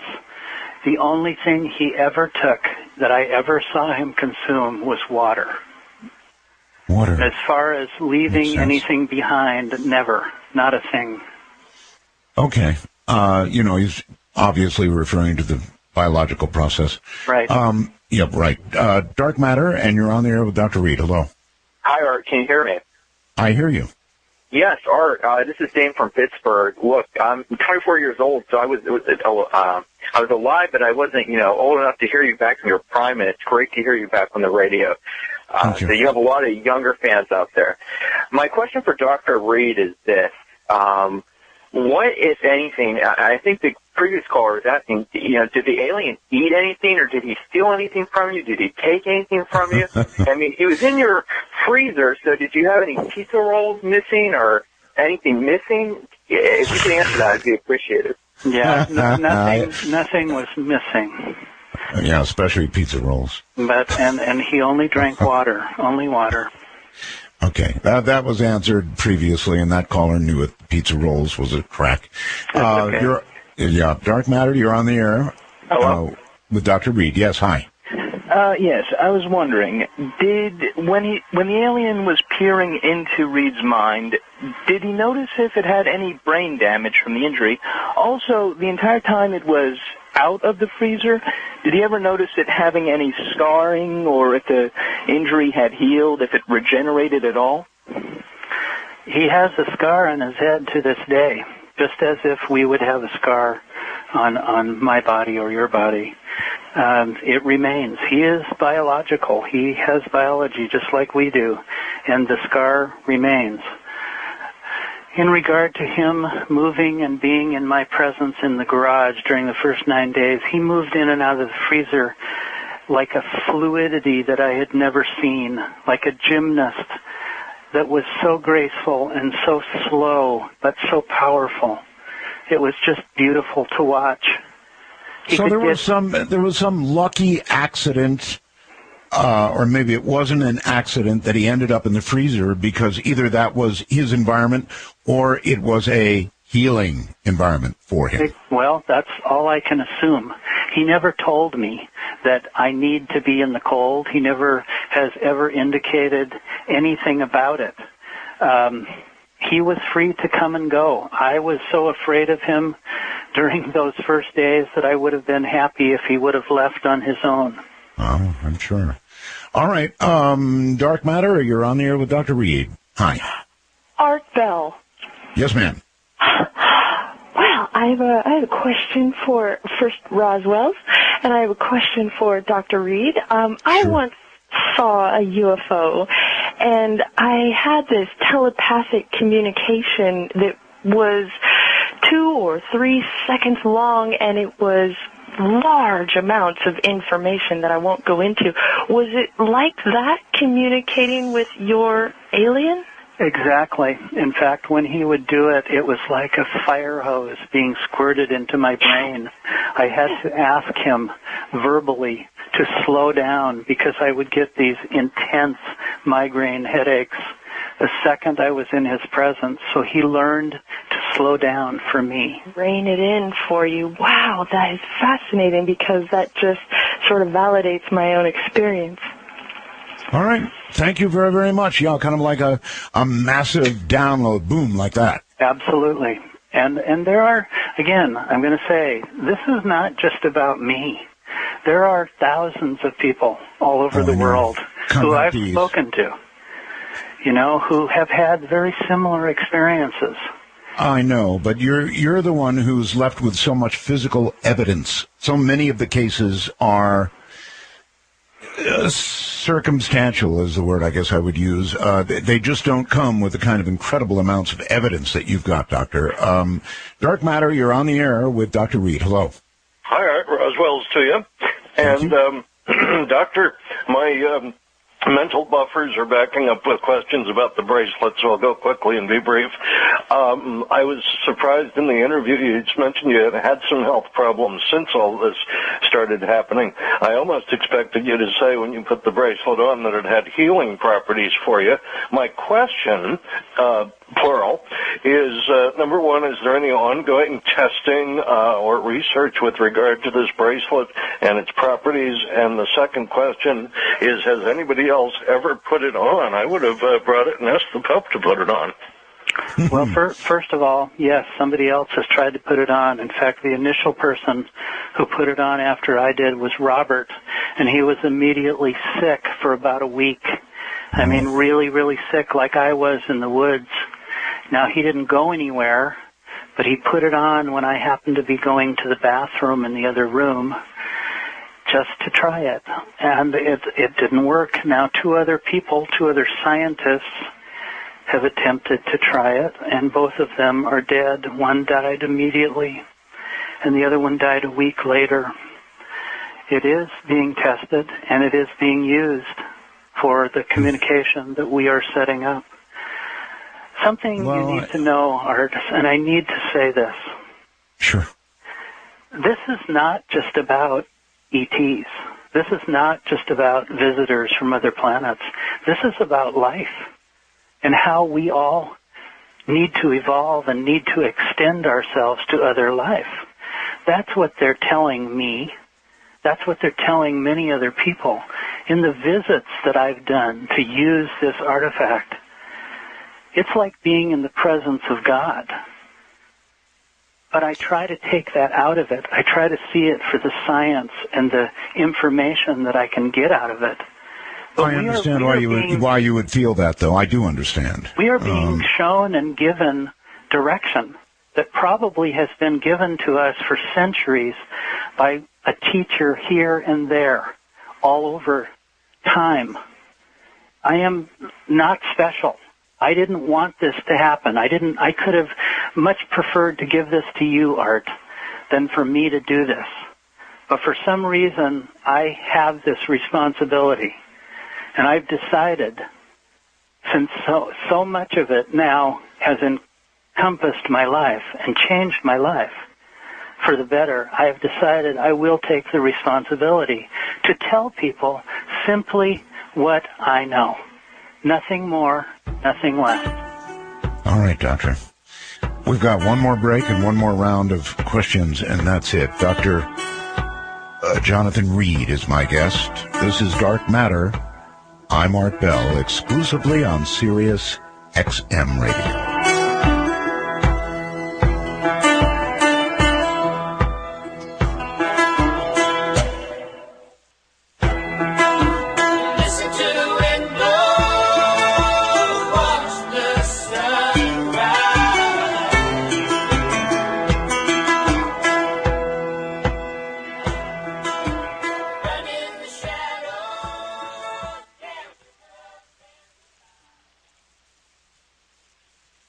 The 2013 NFL season is on Sirius XM right now. Brady with a play making it open. Aaron Johnson down the right side. Touchdown, Patriots! Take every game. There's Geno Smith, first NFL touchdown pass. Take every team. Touchdown, Brandon Marshall. Touchdown Bears. With you anywhere. 77 yards. Welcome to the D-Reggie. From every sack to every touchdown, your NFL team's hometown call for every game of the 2013 regular and postseason is on the Sirius XM app. Hi, I'm Ty Young, president and founder of Ty J. Young, Inc., a nationwide wealth management firm. Folks, the world has changed. Clearly, it's not the 80s and the 90s anymore. When the market crashed in 2008, our clients were protected against losses. They didn't lose money. And when the stock market goes up, our clients go up with it. Their gains are locked in, and when the stock market goes down, they are protected and guaranteed against losses. We keep it simple. Our clients earn a reasonable rate of return, and they don't lose money. To get your investor's kit and DVD at no charge, call 888-559-7388. That's 888-559-7388. Question for you. Do you have an IRA or a 401k or even money at the bank? Would you like to earn a reasonable rate of return and have it protected against losses at the same time? If so, call and get your investor's kit. There's no charge. 888-559-7388. That's 888-559-7388. It's time to stop wasting time and fuel at weigh stations. Prepass enables qualified owner-operators like you to move smarter by bypassing weigh stations at hundreds of inspection facilities across the United States. Prepass solutions enable you to maximize your hours of service by reducing wasted or lost time in weigh stations. Manage your CSA risk by qualifying for Prepass and maintain a good CSA score. Plus, you can secure a Prepass fuel card, which offers fuel discounts, toll services, and postpaid invoicing. And don't worry, Prepass always ensures your data remains private. Stop wasting your valuable time, fuel, and money. Find out more about how Prepass can help your trucking business today at prepass.com or call 1-888-559-7277. 888-559-7277. That's prepass.com or call 888-559-7277 for Prepass. Men, do you know what women really want? Women want a man that is cut and ripped with muscle mass. A man with more strength and stamina. A man that has constant energy and vitality. And make no mistake about it, women want a man with a strong sex drive and libido. This is why women want their men taking Troxafen. Troxafen is GNC's best-selling, 100% natural and most powerful testosterone booster. Troxafen raises testosterone, which builds muscle mass, fills your body with energy and vitality, gives you strength and stamina, burns body fat through thermogenic stimulation, and enhances sexual performance. Troxafen is available nationwide at GNC stores, but for a limited time, go to RaiseMyTest.com and get 2 free bottles, including free shipping and handling with your order. That's RaiseMyTest.com. Get ripped and get cut with Troxafen. Go to RaiseMyTest.com. These statements have not been evaluated by the FDA. This product is not intended to diagnose, treat, cure, or prevent any disease. Attention business owners. Are you sitting there right now worrying about payroll this Friday? Will your customers' payments come in time to cover that payroll? Are you wondering, are my customers having cash flow issues? Are they going to file bankruptcy and we don't get paid? If you're asking yourself these questions, then you should be asking yourself, why are we not calling AmeriFactors? Hi, I'm Kevin Goen, president of AmeriFactors. At AmeriFactors, we will advance you the cash you need on the day you generate your invoices for the goods or services that you provide, and we wait to get paid. Also with AmeriFactors, if your customers can't or won't pay, then you don't have to pay us back. We take the loss, not you. So if you want to stop worrying about your money and your customers, and you want to grow your business, call AmeriFactors at 800-884-3863. That's AmeriFactors, 800-884-3863. Or AmeriFactors.com for approval and funding within 24 hours. We're throwing a little party, and your attendance is mandatory. Metallica's gonna ride the lightning to New York. It's SiriusXM subscriber-only concert on our exclusive new mandatory Metallica channel. Do you want heaven? Showtime at Harlem's world-famous Apollo Theater is Saturday night, 8:30 Eastern, 5:30 Pacific. Metallica, live in concert, only on SiriusXM.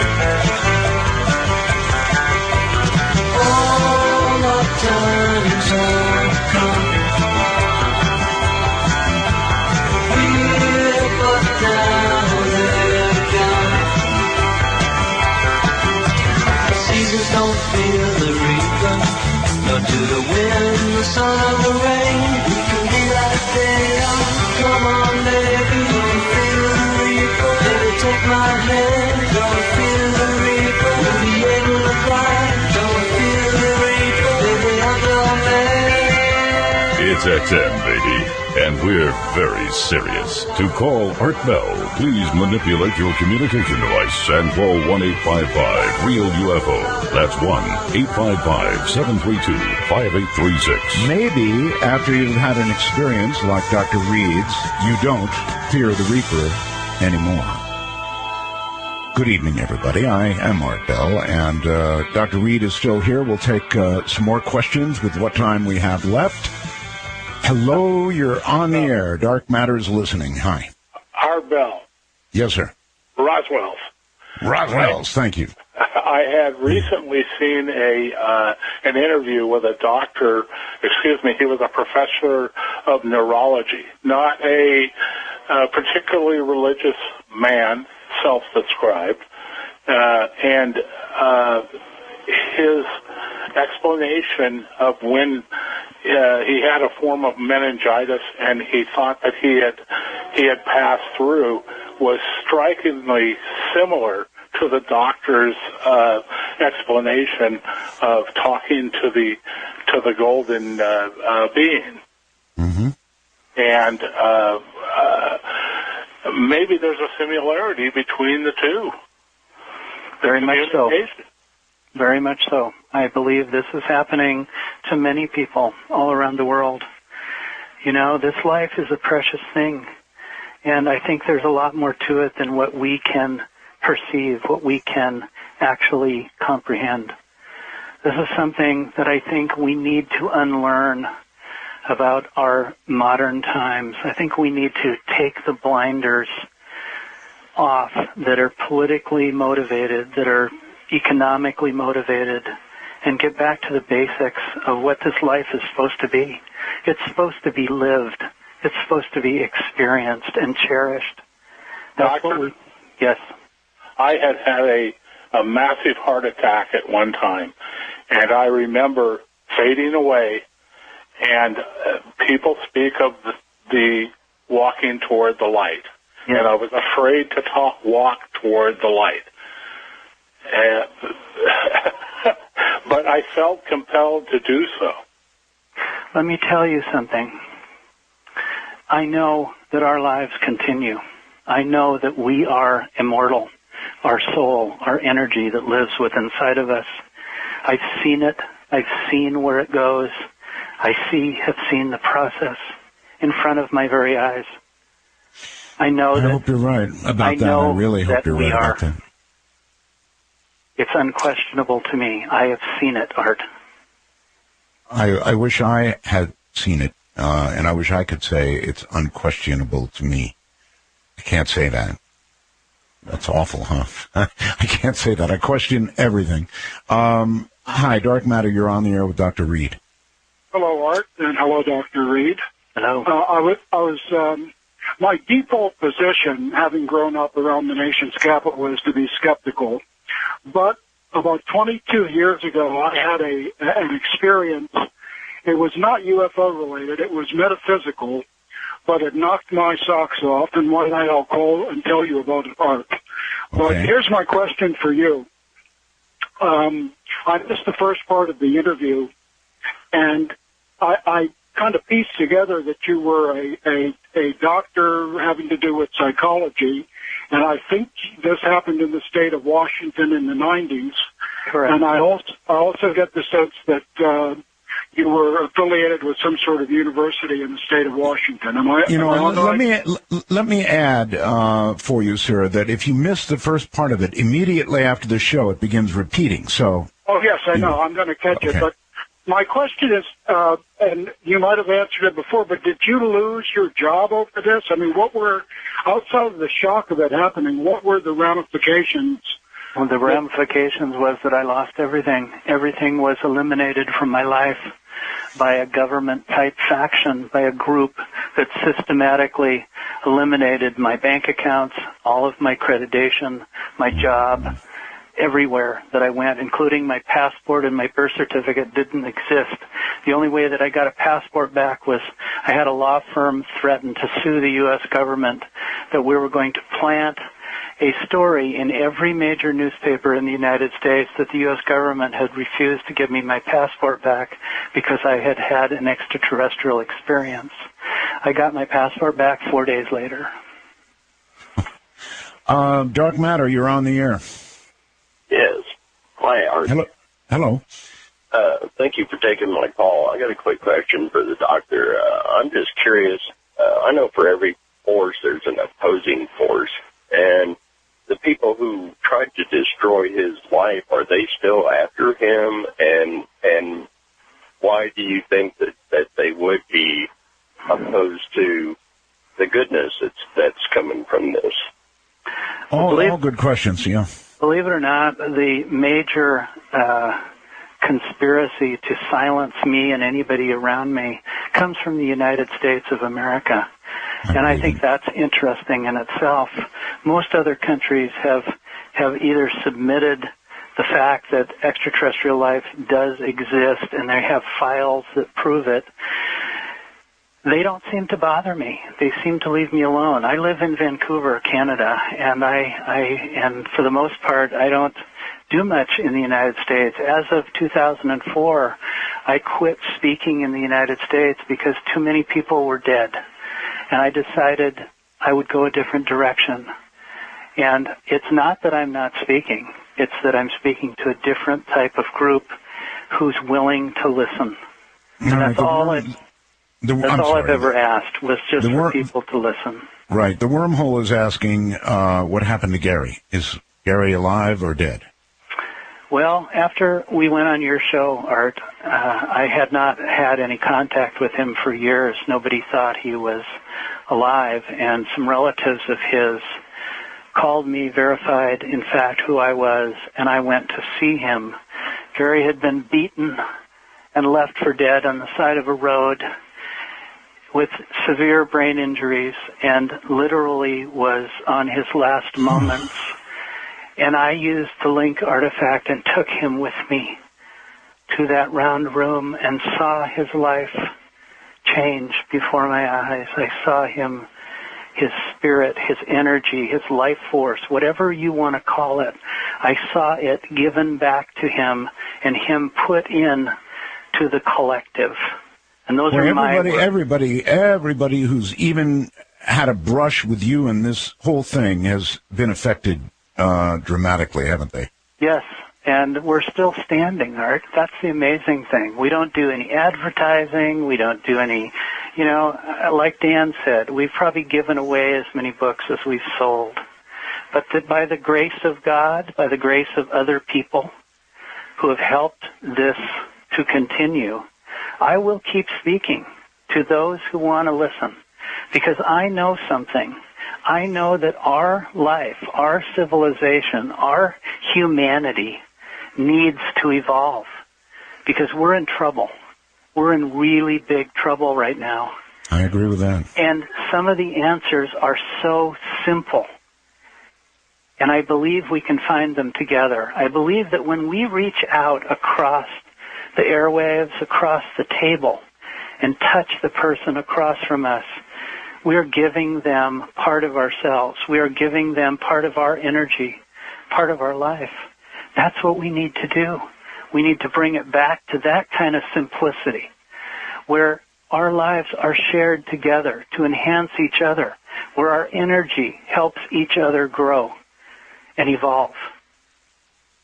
Well, I couldn't agree with you more. And whatever, with the rest of this story, what you just said is absolutely true. We're in deep trouble, and we need a new direction.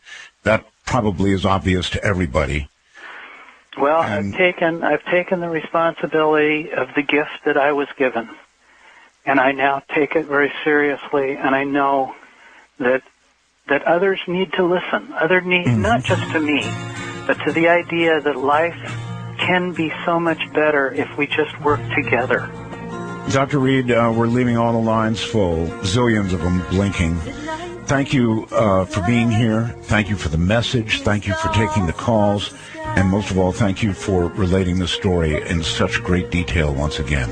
Art Bell, I want to say, Roswell, I want to say God bless to you, your current family, your past family, and find that harmony. Good night, my friend. Good night. Thank you. Will we make it till tomorrow? Will the sun shine on you? Midnight in the desert, and we're listening. Ooh, we're listening to you.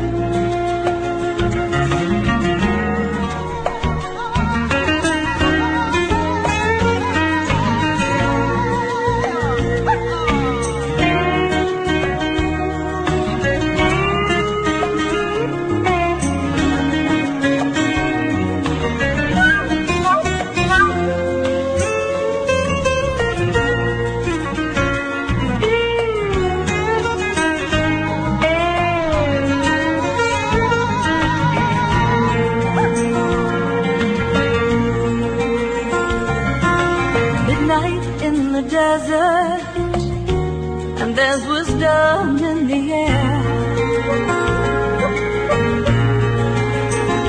I've been looking for the answers all my life. I felt you there. As the world we live in quickens, are we heeding all the signs? Have we lost our intuition? Are we running out of time? Midnight in the desert,